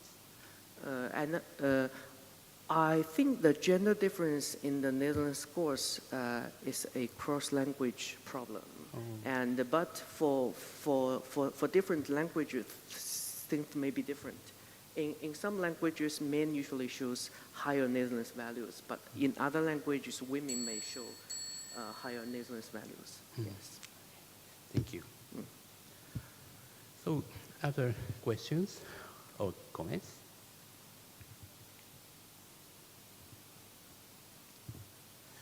So your findings that, or the previous research says that man is higher, man has higher Netherlands. So maybe that is in the general issue. So, yeah. So yeah, I think that such kind of the knowledges should be implemented to the systems or such kind of the speech recognition or speech TTS or something like that.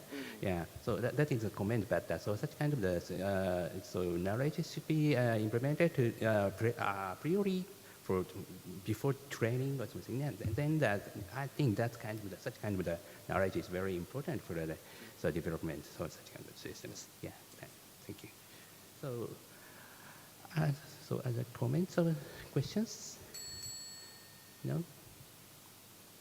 Okay, then, thank you. Thank you. Thank you very much. Okay, so let's move on to the next speaker. So please prepare the next presentation.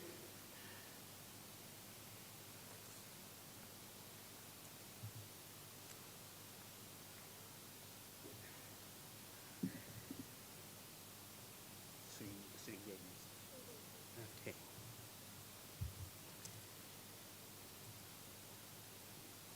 Okay, then please prepare the next. Okay, and so.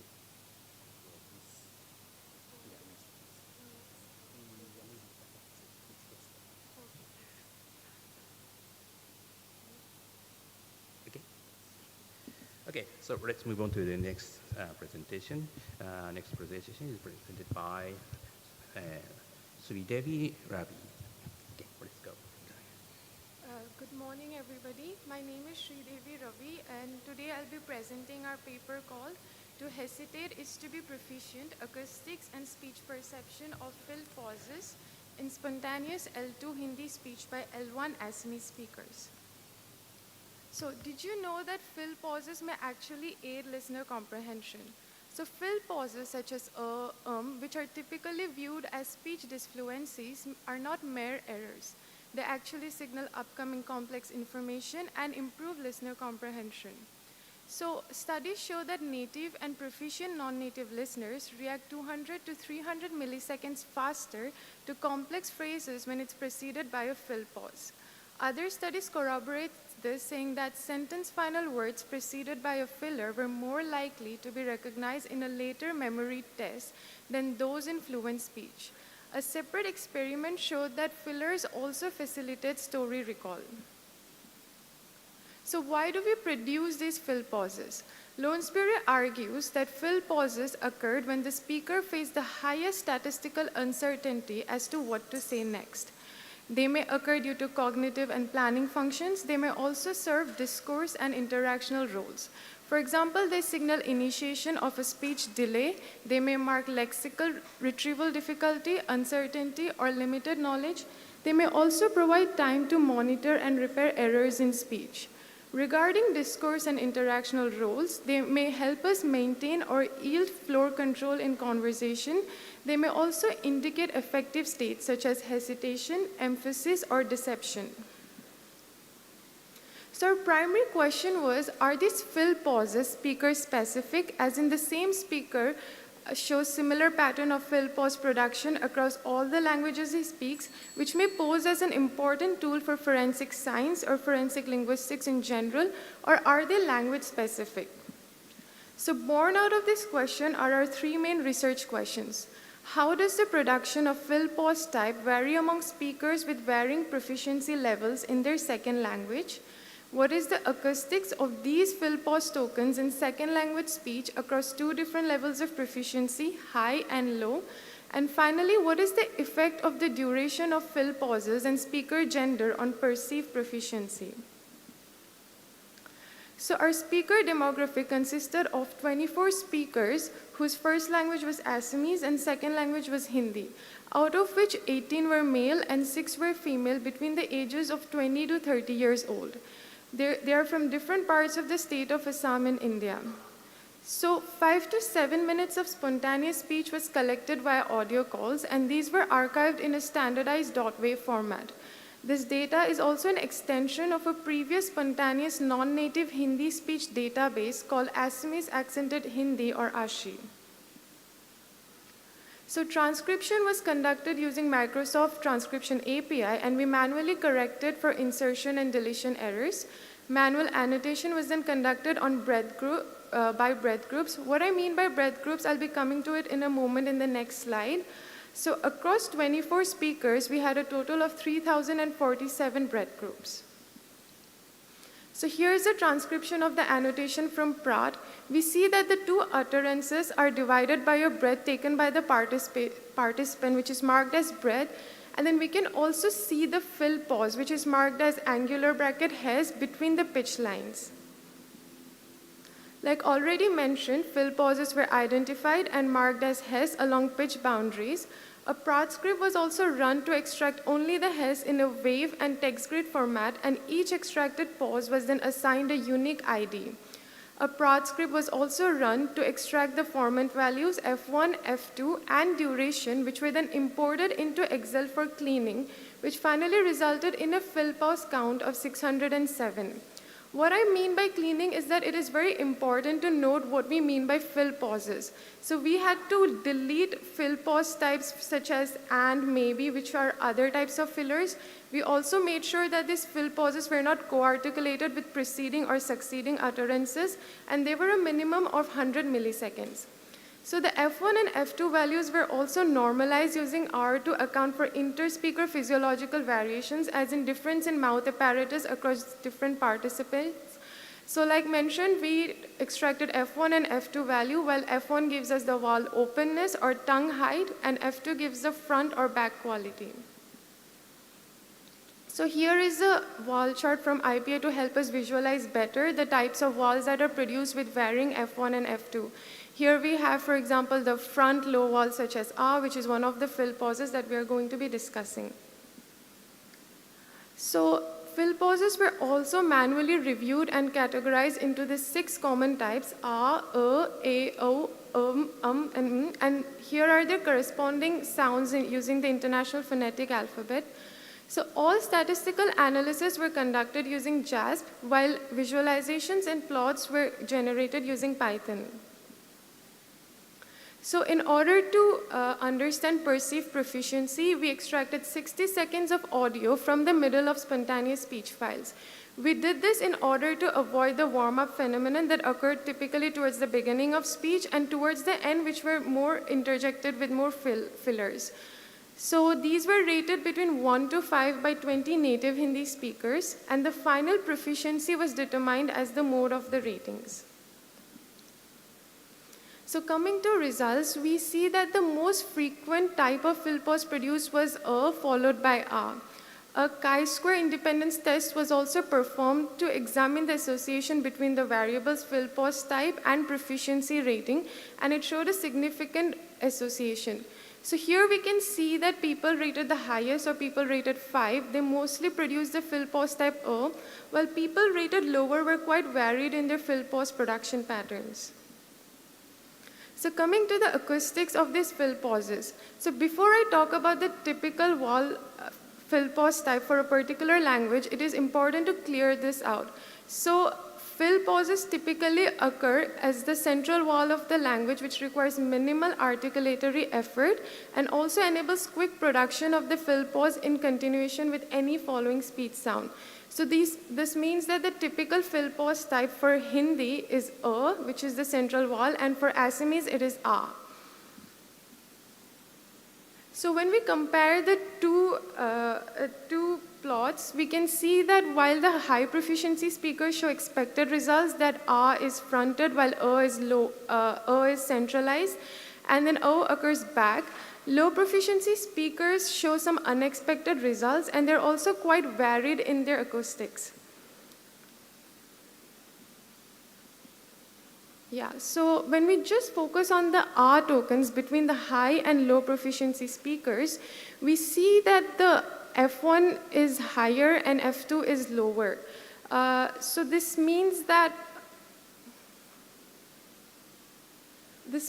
R is produced much lower and it is much backwards. So in high proficiency speakers, while the R tokens are nearing towards the central vowel in low proficiency speakers, it is occurring further back in the mouth.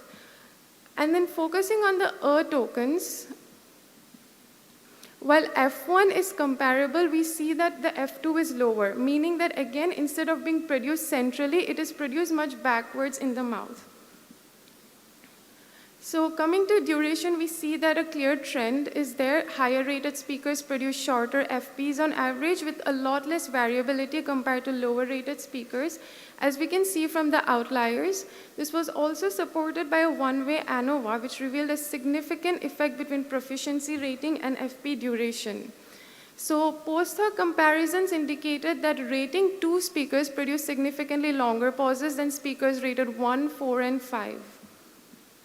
So coming to gender, male speakers who constituted the majority of the sample showed higher absolute counts across all FP categories, particularly for A.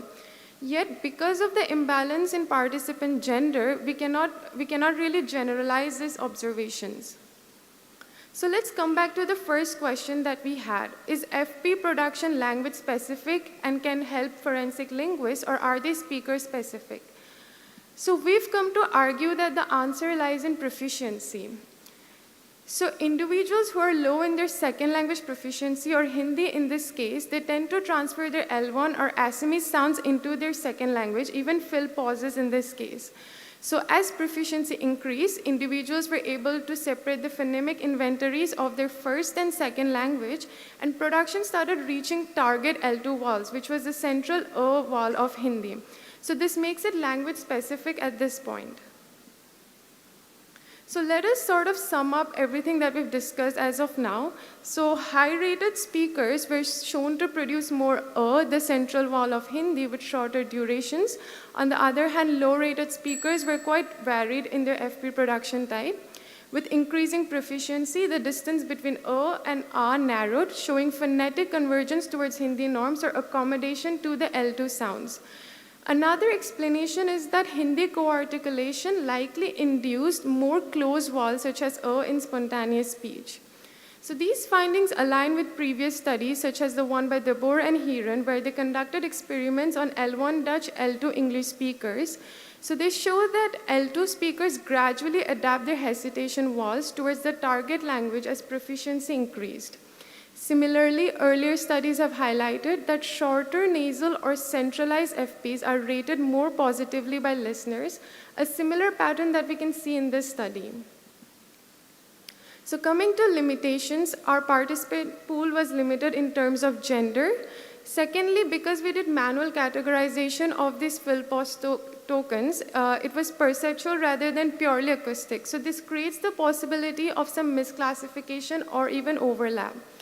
And finally, token counts were low in low proficiency speakers were quite less, so we cannot really rely on these comparisons.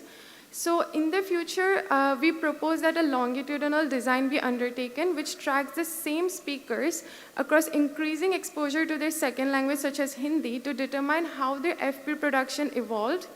Secondly, we can also do a cross-linguistic comparison of the same speakers in Assamese and Hindi. This would help us understand L1 transfer and L2 accommodation better. Again, we can also do control experiments where we manipulate the exact location where the fill pause occurred in speech, and this could reveal interesting dimensions of fill pause perception and use. So here are the references. Yeah. Thank you for listening. You may also scan the QR if you want to take a closer look at the diagrams or references in the presentation. Yeah, thank you. Thank you very much. So, are there any questions or comments?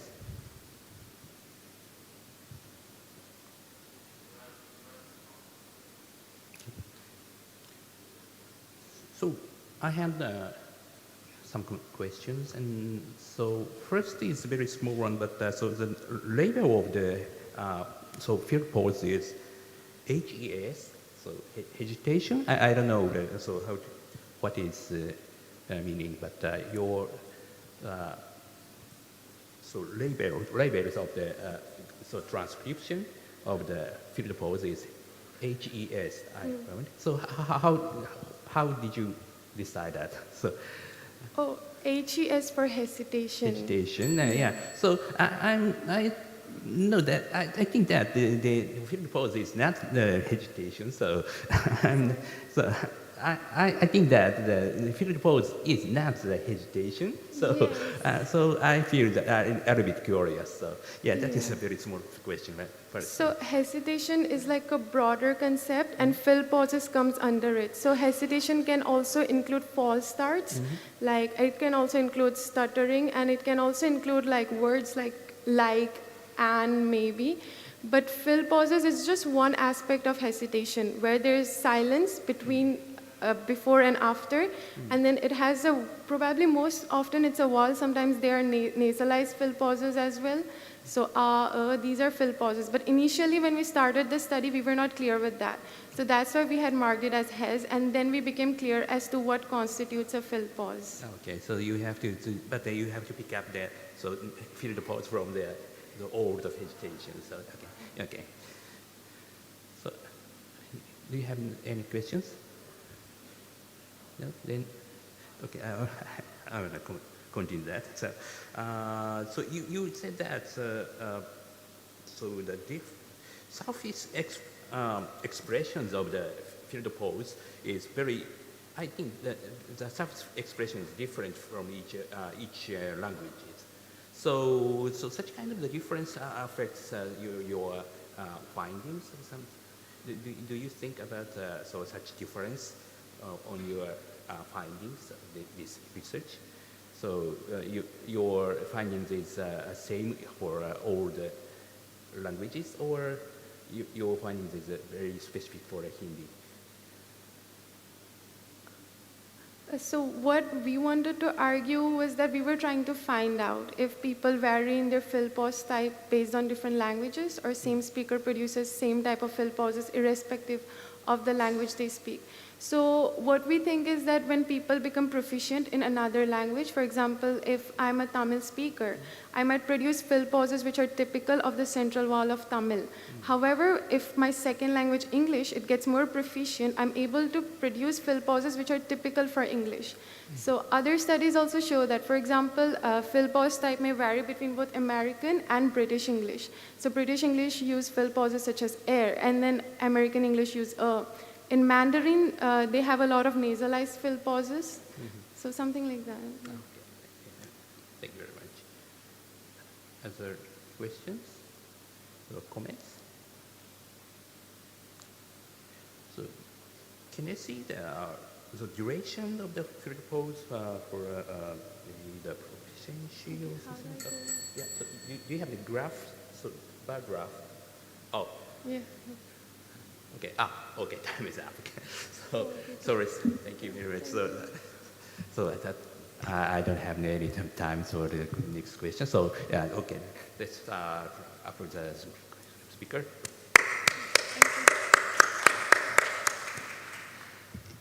Okay. So let's move on to the next speaker. So please prepare.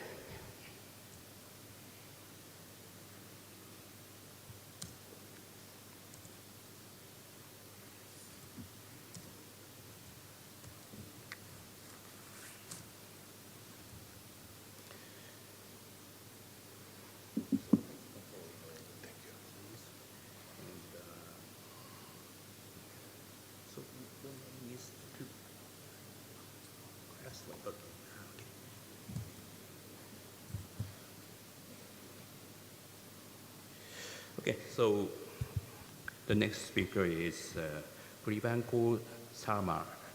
Okay, let's start your presentation. Okay, thank you. We are a large group from 3 universities, Tukka, Antti, and Urai. We are from University of Helsinki. Lina is from Guwahati University, and I am the last author, who is Priyanko Sarma. I am from IIT Guwahati. So we are looking into speech embeddings and trying to use speech embeddings to distinguish speech databases in terms of the dialects, and we are looking into specifically 2 cases, Assamese and Finnish, and I'll tell you why we are doing that. Am I doing it? Okay. Or, yeah, got it. Oops.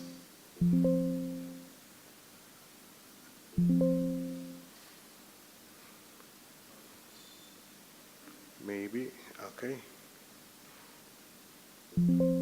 No, it just, so am I doing it right, this one? Yeah, maybe this and this one, so yeah, these 2. Down. Okay. So background and motivation. So what is happening is that traditionally when we are doing direct studies and direct recognition, etc., we rely on manually extracted data, and then the manually extracted specifically with phonetic or linguistic features, which requires a large amount of labeled data sets for feature selection. And again, it is very time-consuming process, and the whole process of feature selection can be very much language-specific. Then we had this idea of using the self-supervised speech models to see, such as wave-to-vec, etc., to see if the acoustic representations they learn from unlabeled speech data, we can use those representations to do dialect identification.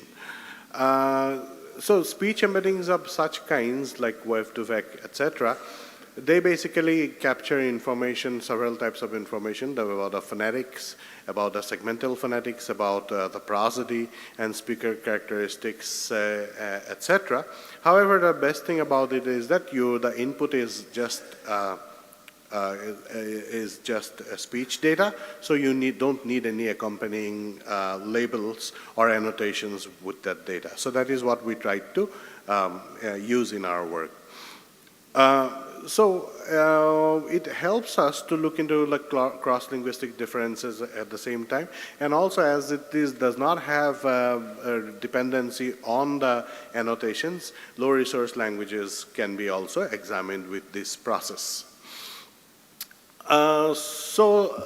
Dialect analysis using embeddings is not very common, even though people have done like language across language comparisons using embeddings. The idea is that like if embeddings distinguish the languages which were shown in the earlier cases, they may also reveal within language variations which are dialectal variations. However, we all know that within language variations are very difficult to tease apart because of the similarity they have from one dialect to the other. However, it allows us to look into some data-driven way of theory-independent but data-driven approach to studying the dialectal relationships. And as far as we have seen, only a few studies, there are no studies actually which have specifically looked into the computational dialectology using speech embeddings. That is where we wanted to deal with. And when we look into like a language like Assamese, Assamese is a very resource-poor language. There are not much resources on Assamese specifically in terms of its dialectal variation. So we are trying to bridge the gap between the speech technology and the linguistic geography at the same time. So we looked at two completely different set of languages. One is Assamese and the other is Finnish, because we wanted to see if our method basically works across different languages or not. So the first language is Assamese, which is an Indo-Aryan language. In fact, it is the last Indo-Aryan language to the east. After that, all languages are Sino-Tibetan or Tibeto-Burman languages. And as far as the literature goes, we know that there are three separate dialectal variations of Assamese. So if you look into the map of India, if you can see here, and this, the red box is where Assam is located, and this is what the state looks like. And if you look into those dotted lines, this is how the dialectal areas are traditionally divided in Assam, the western, central, and eastern. And several works from 1940s onwards talk about these specific dialectal areas, but no, as I said, no quantitative work has been done. On the other hand, if you look into the Finnish, which is a Uralic language, and here also you can see there are two major dialectal variations in Finnish that people talk about. As you can see, the white line, which is not quite visible probably, or visible there, which talks about the western and the eastern varieties of Finnish, which are traditionally divided as two different varieties of English. So, Finnish. So it provides an opportunity to test, like, whether our method actually works cross-linguistically, if it is robust cross-linguistically or not. So as I said earlier, dialectal variation can be very subtle, and there can be many different things that might be involved. Speaker differences is one, of course. Previous speaker has also talked about the speaker differences, both previous speakers. Sociolects, for example, within the dialects, again, there can be sub-dialects, and then again, there can be recording differences also. And so the LID models, which are trained on large multilingual data, we might still encode actually the dialect-sensitive information. That is what we are we are expecting, that these LID derived embeddings that we have in we can extract from our data could reveal some dialectal patterns even without explicit phonetic labels. So it provides us a method which is scalable and which is implementable on languages with low resources, as I have mentioned earlier. So this is the two types of data that we have actually in this, and their data is totally varied data. If you look into the Assamese data, it is a red speech, and this is a project that we had from 2013 to 2015. Where one of our research scholars has gone to 60 different towns in Assam and collected data from people speaking Assamese in those 60 towns from west to east of Assam, and 10 speakers in each town. So finally we have a data set of about 584 speakers, nearly 10 per town. This is the towns where towns with a population of more than 10,000. And so they were gender balanced. As you can see, the material is controlled because it is a red speech, and the recording quality was noiseless, etc. And total duration was very small. In total, it accounted for about 19 hours of data.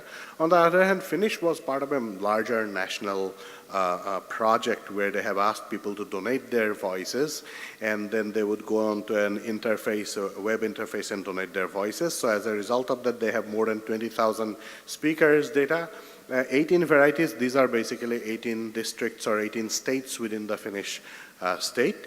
And it's a much diverse styles that people have spoken, and recording quality, even individual segments, are of different duration, and over 1,006 hours of data.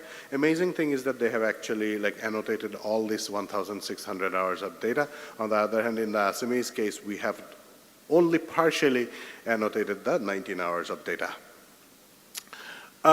So then we have extracted 2048 dimension embeddings for each of the utterances, and these utterances, as I have said, would depend on the utterance sizes would depend, because in Finnish they have fully annotated corpora, whereas in our case it was randomly 10 seconds were extracted. So we did dimensionality reduction so that we get for every dialect, we get certain numbers or certain values. And so finally we got them divided into dialect vectors, and in this case the 60 different towns or 18 different regions of Finland and Assam and Finland respectively. So these are the mean embeddings that we have got from the 2048 dimension embeddings.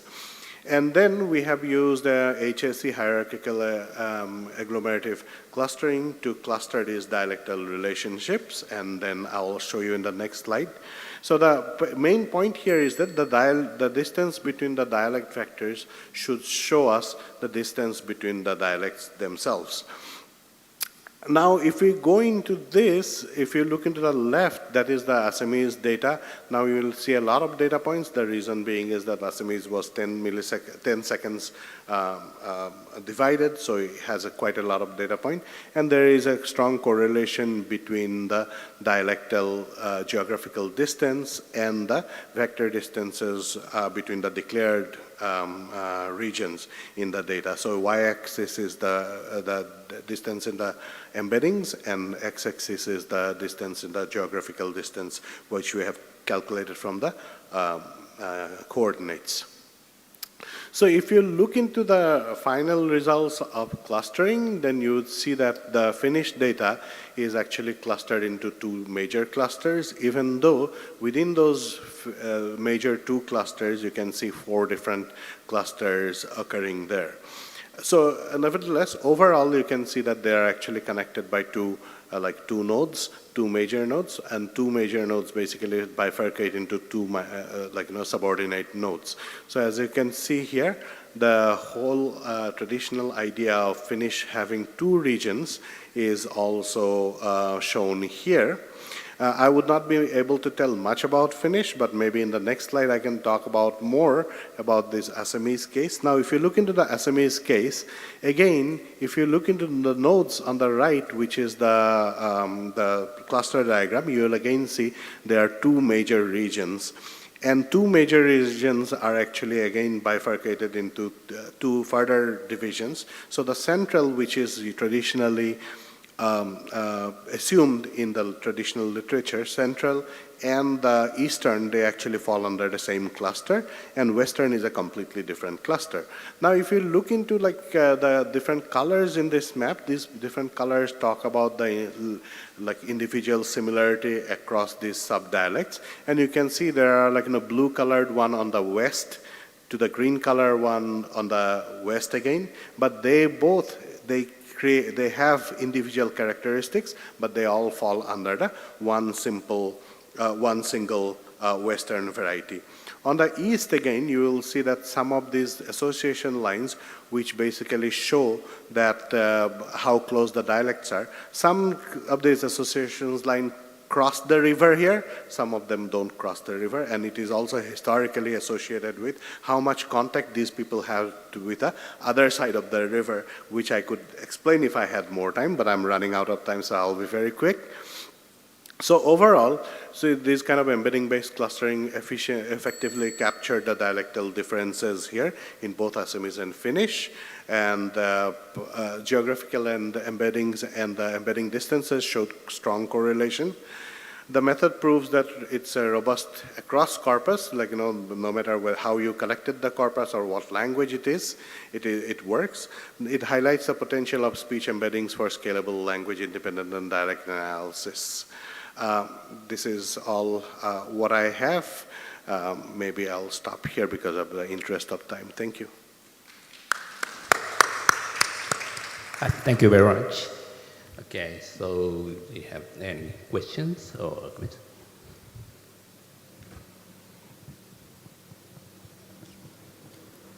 Good morning, sir.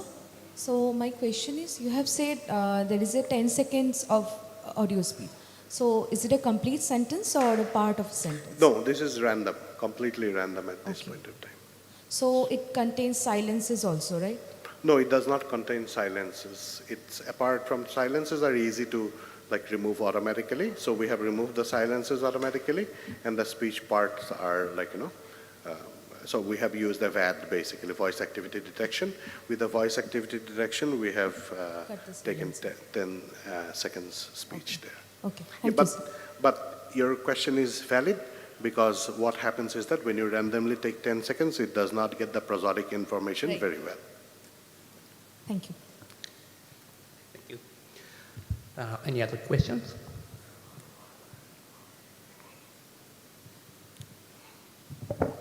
Thank you for your presentation. My question is, you cluster the dialects into 5, right? For Ames and Finland. So did you decide the number of 5, or is it obtained automatically? It's automatically best. Based on what? It's automatically, automatically clustered into 5. We did not give the 5 as a number. So how to obtain that 5 number automatically? Because it is unsupervised, so you don't tell it how many clusters you want, right? Okay. So it gives you the 5 best clusters there. Okay, thank you. Any other questions? So I have questions. So yeah, maybe there are some, 2 types of the differences between the dialects. So one is linguistics and one is acoustics. And so you choose that red speech and spontaneous speech. So spontaneous speech can involve the linguistics differences, but red speech cannot include the linguistic differences. How do you think about that? So the difference is acoustics only? Yeah, that is absolutely correct. However, the blessing in our case was that even though it is weird, sorry, even though we had small amount of speech in case of Assamese, but we had the only one type of information, as you have said, only acoustic information. That's why it works better. However, in Finnish it does not matter, because it's 20,000 people's data. So we hope that everything will be included there. So I think, I hope that so the analysis about the linguistic and acoustic differences with such kind of discrimination. Thank you. Thank you. Okay, so it's time. So thanks, speaker again. Okay, let's move on to the next speaker. So please prepare.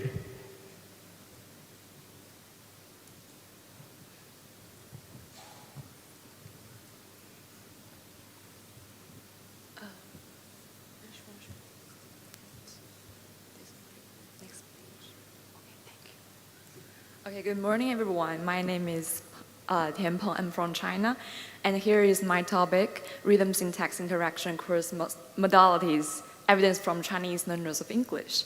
So, as we all know, music and language are 2 fundamental ways of human communication. And although they look different on the surface, they share some common features. In general, studies have found that musical training can help or support language learning in pronunciation or vocabulary. And also, language experience can also influence musical rhythm and pitch perception. So, more specifically, musical rhythm and linguistic syntax gain a lot of attention due to their common features, such as they for example, both are structured in time and both have hierarchical structures, and their perception and comprehension rely on the listener's ability to predict what will come next. So some research has shown that the 2 domains also share overlapping cognitive and neural mechanisms. So previous studies have shown a consistent link between musical rhythm ability and syntax processing. In children, better rhythm perception predicts stronger performance in tasks like sentence imitation and the comprehension of complex clauses. Also, more recent work show that in adults, the rhythm discrimination and the production can predict grammatical judgment and sentence comprehension, even after controlling for factors like working memory, musical experience. So overall, rhythm ability appears to contribute to individual differences in how efficiently people process syntax. Okay. For now, most rhythm syntax studies have focused on native speakers, but second language learners also face different challenges because they have to adapt to new phonological and rhythm systems in their L2 comprehension. For Chinese learners, the shift from a syllable time to a stretch time language, along with classroom-based learning and limited auditory input, may affect this link. So study this group helps clarify music and language interactions in L2 context and reveal cross-linguistic cognitive characteristics. So here come two research questions. The first one is, does musical rhythm perception correlate with L2 syntactic processing in Chinese learners of English? And the second one is, does this relationship hold across both visual and auditory modalities? So in the present study, 26 participants completed the 4 tasks. First, in the sentence comprehension test, which included a self-paced reading version and a listening version, and we designed 40 target sentences. We used sentences with subject relative clause and object relative clause. So basically, SR sentences are generally easier, while OR sentences require more syntactic reordering and therefore are harder to process. So the participants were required to identify the agent of the verb in the clause after reading or listening each sentence. So secondly, the participants were required to complete the musical ear test, but for this study, we used only the rhythm part. And also, we applied an auditory digital span test and the phonological awareness test to examine these 2 factors because previous studies have shown that these 2 factors are also related to the reading ability or rhythm perception. For data analysis, we converted the rhythm scores, DigiPen scores, and phonological awareness scores into standardized C scores. For the sentence comprehension task, we combined the accuracy and reaction time into the balanced integration scores.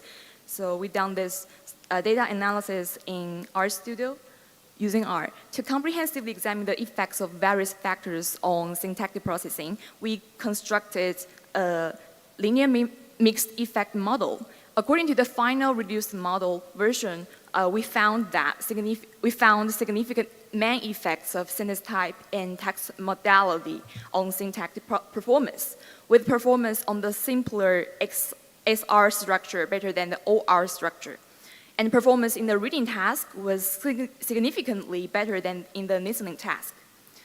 This supported the idea that OR structures are more complex and need more processing effort, leading to lower accuracy overall. Listening tasks seem to be more difficult as participants have had to process the information in the real time. Though we did find a significant main effect of rhythm perception on syntactic performance, we found 2 significant interaction effects. As shown in figure 3, people with better rhythm perception tended to do better on the sentence comprehension task.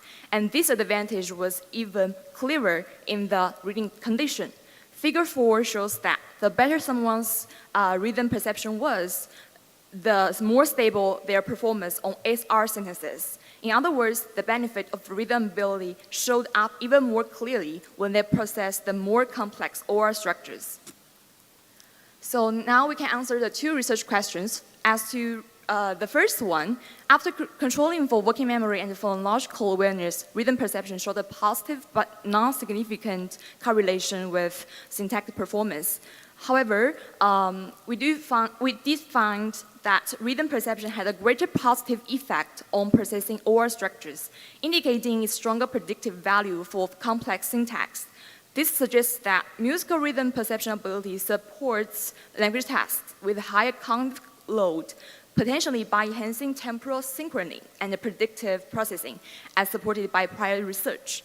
As to the second research question, rhythm perception positively predicted syntax performance across both modalities. Chinese learners of English perform better in the visual than in the auditory modality, possibly because syntax processing in this case lacks external auditory rhythm cues, requiring greater reliance on inner rhythm construction, whereas auditory input already provides prosthetic cues, reducing the manifestation of rhythm perceptions to additional effect. So in order to interpret these findings, we draw on the dynamic attending theory, which suggests that rhythm helps align our attention in time. This means that people with stronger rhythm perception are better at allocating attention to incoming information, whether they are reading or listening. In other words, the facilitation can occur across both visual and auditory modalities. In the meantime, syntactic processing is not influenced by rhythm alone. It also relies on phonological awareness, which helps with decoding sentence structure, and also working memory, which supports holding and integrating linguistic information. So what we see is that rhythm perception, ability, and the phonological awareness, as well as working memory, they work together to support successful sentence comprehension. So this study aligns with Pato's cross-domain transfer framework, which argues that musical rhythm ability can transfer to language processing. Even though we did not observe a strong main effect of rhythm perception here, but improving rhythm ability may still benefit L2 syntactic learning by enhancing phonological awareness or other cognitive control. So before concluding, I'd like to note several limitations of this study. Our sample was small and homogeneous, and we used relatively simple syntactic materials, which may have limited the sensitivity of these effects. In addition, we assess the rhythm only at the perceptual level. In the future work, we can do to recruit a larger and more diverse participant group, to include more complex syntax structures, and adopt a more comprehensive rhythm assessment tools that covers both perception and production. So what's more, we can also aim to examine the potential meditating mechanisms and explore effects in learners at lower proficiency levels. So that's basically the end of my presentation. Thank you for your listening and welcome your suggestions. Thank you very much. Okay, so it's time to do question and answering. So do you have any questions or comments?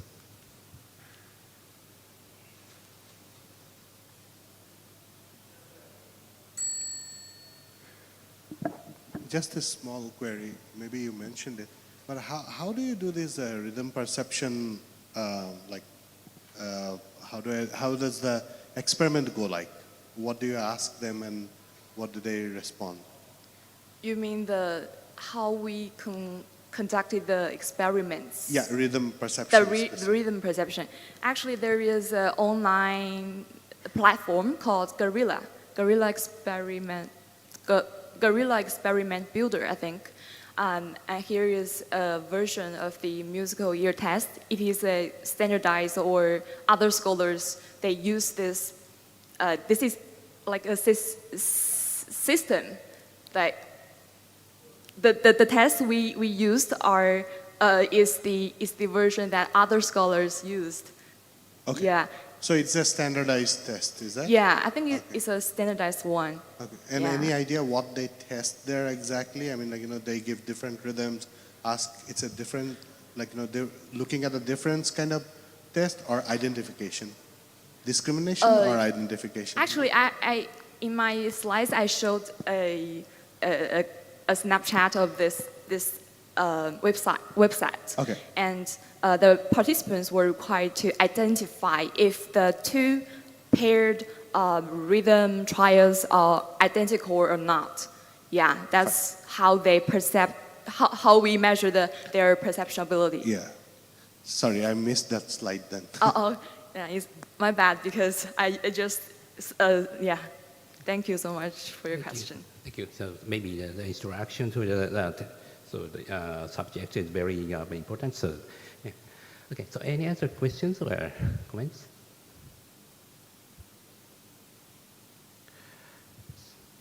So I want to know that language dependence, and so this is not so Chinese persons for English learners. That is so somewhat a little bit similar. Pronunciation systems between Chinese and English. So both are very complex, but Chinese have tonal intonation. That's the difference. But so much more different languages exist, and such as Japanese or something. So Japanese learner. So how do you think about such kind of mother tongue differences? Thank you for your question. I have to admit that the discussion about this part is not reflected in my paper or in my research, and this is just a preliminary research of this kind of rhythm and syntax link. So in the previous studies, there are many findings about this link in native speakers. So this study just aimed to provide a general or that picture of this link, more like cognitive related. Okay, thank you. I expect your expansion of your research. Yeah, thank you. So any other short question, comments? No?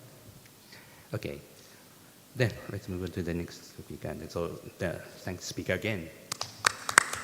Thank you. Okay, so please prepare the next speaker. Please prepare next speaker.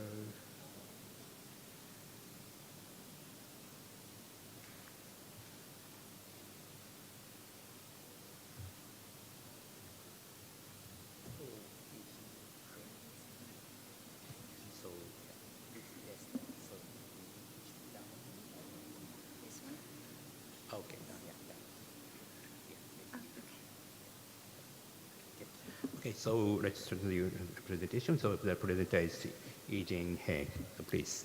Okay, thank you everyone. I'm He Yijing. I'm from the Department of Linguistics and Translation at City University of Hong Kong. And the name of our work is Acoustic Differences Between Cardinal Nasal N sound and Lateral L sound in Standard Chinese. So this presentation will be divided into different parts, including the research background, method, results, discussion, as well as conclusion. So first, about the research background.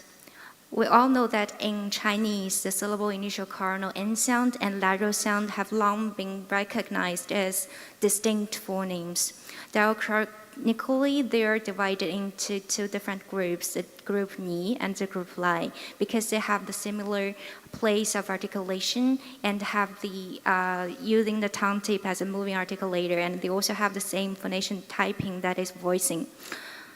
In today's Chinese languages, the historical maintenance between these two sounds remains clearly preserved in some northern languages like Standard Chinese, Standard Mandarin, some sort of languages. But in many other languages, especially the northern dialects, this distinction has become merged to different degrees. So we want to know what kind of phonetic factors are behind this kind of mergers. And before that, we must know that what kind of phonetic features that still keep this phonemic contrast in Standard Chinese, that is Beijing Chinese in my study, to keep these two phonemes from each other. So that's the main point of our study. So before that, let's look at the articulation type of N and L. For the N sound, it is an alveolar nasal stop, and L sound is an alveolar lateral approximant. So we know that they have the same place of articulation, that is alveolar. But they differ because N sound is a nasal, which means that the velum will lower to let the airflow go through the nasal cavity, because it is a nasal, of course. And for the L sound, it is a lateral approximant, so the velum is closed and the airflow can only go through through the oral cavity. And for the N sound, because it is a stop, so there will be a complete closure at the alveolar part. And for the L sound, because it is an approximant, so the rames of the tongue will be lower a little bit to let the air go through the lateral channel. So that's a part of the L sound. So due to these articulatory features, we know that they have some quite similar acoustic features because they all have a sad channel.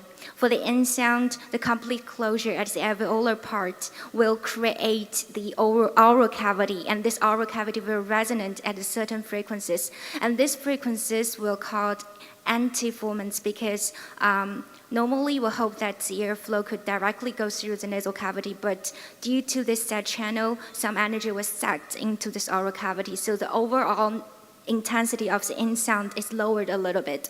And for the L sound, it is quite similar. Although L sound only have the oral cavity as a place, but the lower channel, the lower lateral channel will let the air through go out the oral cavity, but the incomplete closure at this part will also lead to a sad channel, and this sad channel, similar to the N sound, will cause the antiformants, and the antiformants will reduce the overall intensity and cause the damping effect.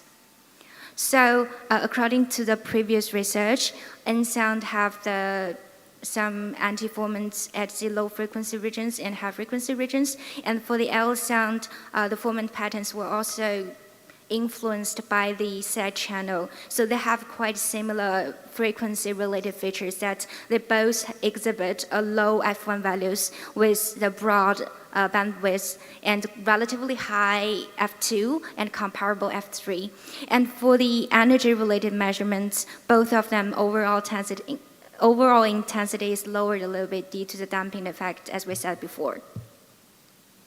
And also, the previous research showed that for the N sound, the different vowel contexts will influence its antiformant patterns, and for the L sound, the formant resonant pattern will also be influenced by the different vowel contexts. So vowel context is quite important in both N and L sound.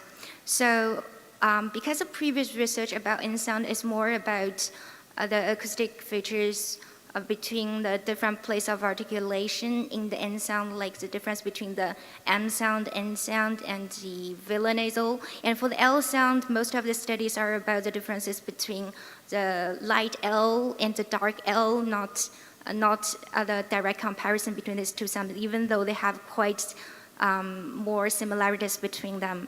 And also the previous research about N sound and L sound are focused more on the European languages instead of Oriental languages. So in this study, we want to know that what is the acoustic features, acoustic differences between N and L sound in Standard Chinese across different vowel contexts.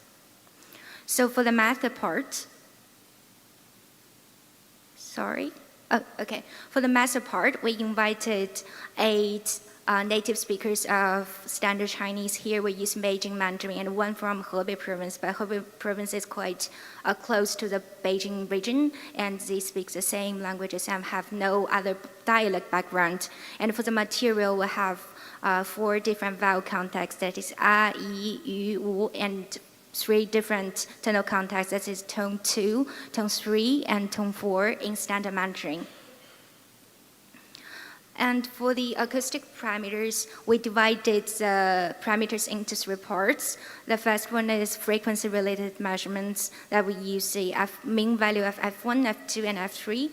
And for the energy-related measurement, we use the intensity, the center of gravity, that is COG, standard deviation, cortices, and skewness. The COG, the definition of these 4 parameters are all related to the energy distribution. So the measurement of these 4 parameters can show the trend of the energy distribution across different frequency region.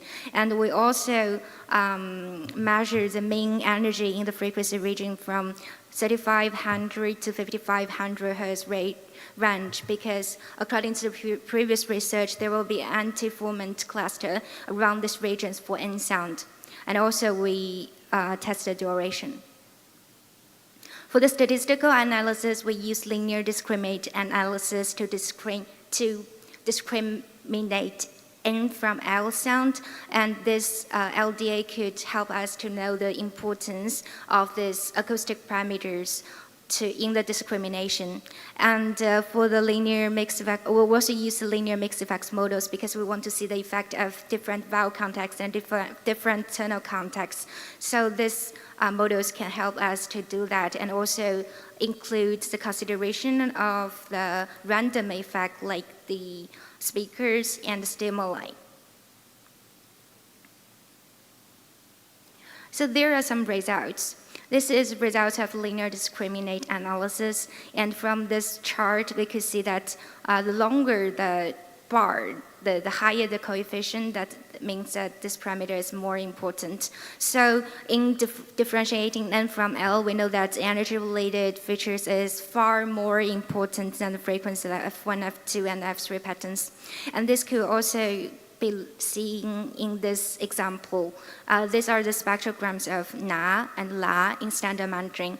And we can see that they have the quite similar formant patterns F1, F2, and F3, but they are quite different in the energy distribution. And for the results for the frequency-related parameters, these are the main formant frequencies of N and L in different prevocalic contexts. And we can see that generally they share the quite similar formant patterns, but different from N sound. L sound has larger variation across different vowel contexts. For instance, we could see that before the high front vowel, the F1 is quite small, but F2 is quite high. So L is more easily be influenced by the surrounding vowel contexts.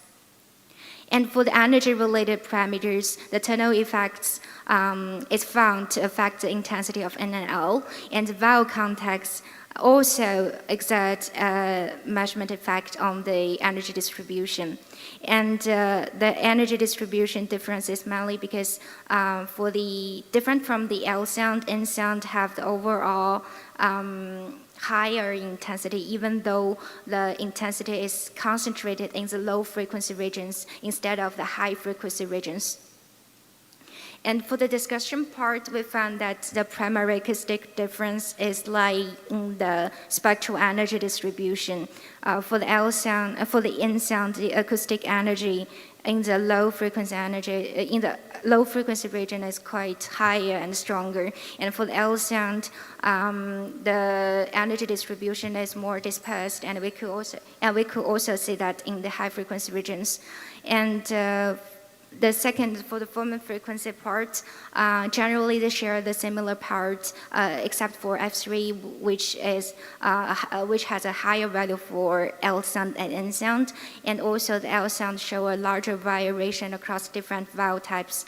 So in conclusion, the pattern of the spectral energy distribution serves as a primary acoustic factor for differentiating between these two sounds, and the formant frequency patterns of these two consonants are generally similar, thus playing only a limited role in differentiating the two. And the sad part is while the vowel contexts are shown to affect the spectral properties of both consonants, L sounds show a greater susceptibility to the co-articulatory effect from the following vowel than N sound. So that's all about my, and these are some references. And that's all about my presentation today. Thank you so much for listening. And do you have any question about it? Thank you very much. Okay, so do you have any questions or comments?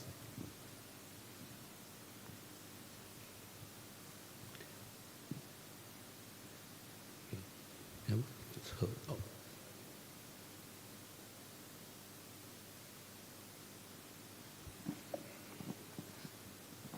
Hello.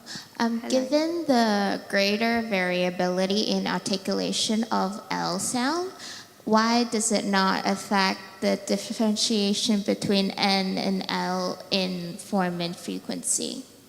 Okay, thank you so much for your question. You mean that why L sounds show a larger variation across different vowel contexts in terms of the frequency Right. So this is because of the different articulatory features. Due to the time limit, I didn't figure it more. But according to our another research, we find that compared to the N sound, L sound has a larger variation in the articulation part because we get that is mainly because of the incomplete oral closure at the alveolar part. So compared to the N sound, the dorsum of the L sound is more movable across different vowel context, but for the N sound, the complete closure is alveolar part make it more stable and not variable like L sound. So that's my explanation. Thank you so much for your question. Thank you. Thank you. Any other questions or comments?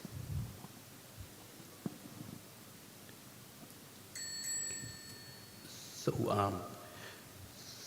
I know that. So L and R and also sometimes W is very confusable. But so I didn't know that N and L is very confusable. This is the first knowledge for me. So yeah, you said that format is not so effective to distinguish these two. So I think that is very difficult to distinguish with the energy, almost only the energy. So that is very different, but difficult. But so how to distinguish these two by humans? So the energy sequence or something, so time sequence or something.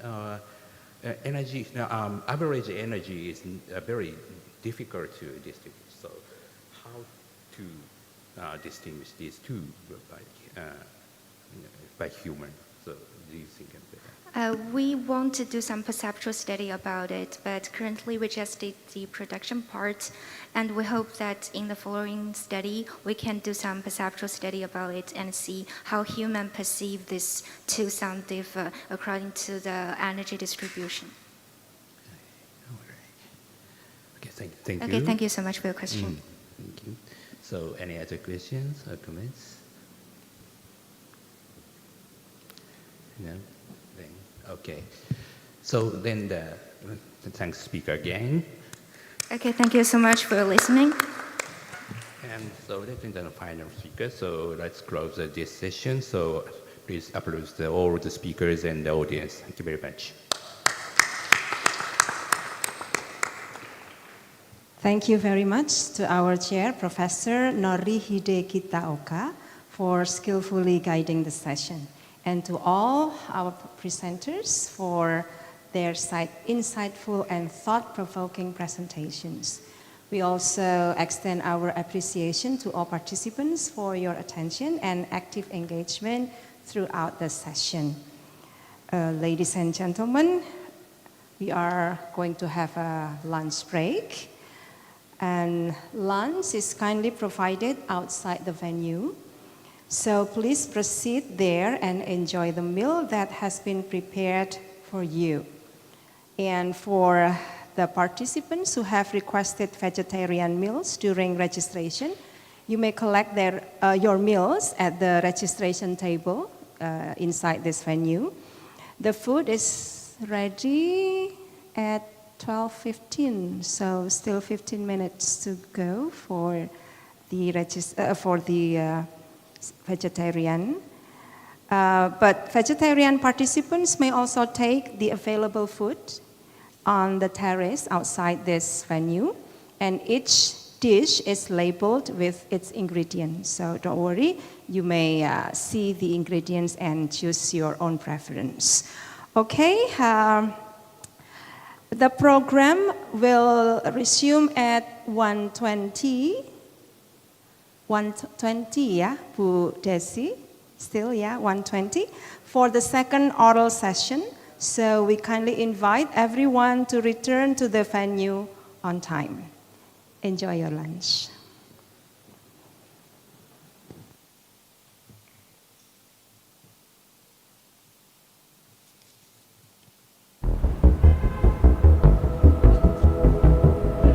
As the world we live in keeps on evolving, we become more reliant on technology.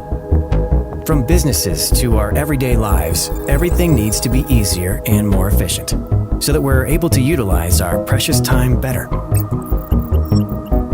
We created technology beyond space and time and made everything possible.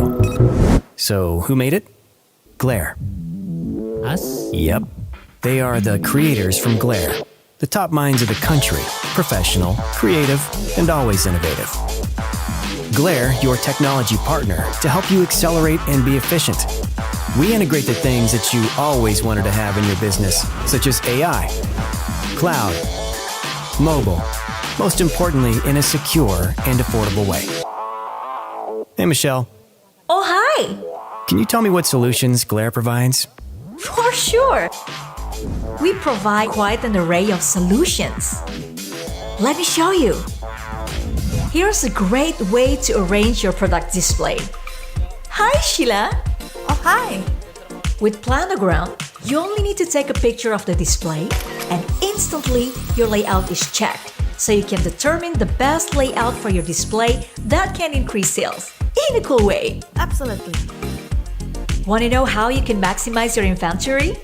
We have demand forecasting, a technology that can predict the demand of your products in the market. Being an integrated system, there will be no more inventory challenges in your supply chain. It's all connected. The future is here! With OCR technology, Lunch is all you have to do is scan your outside the documents, venue. then all physical data will Outside the venue, please. Yeah. Only for the vegetarian, register for the vegetarian food will be ready at 12:15. But now lunch is ready outside the venue on the terrace. Please proceed there. Don't worry, we'll figure it out. That's awesome. I know, right? AI is definitely beyond what we've imagined. From face recognition that we use daily for online payments, For those who need to take to vehicle detection in law enforcement, prayer, and yeah, deep-dive you may analytics for your see customer the that can help committee them make or accurate decisions. the students with jacket, yeah. There's so much more that Glare can do. Let's collaborate and join us in your transformation to the future.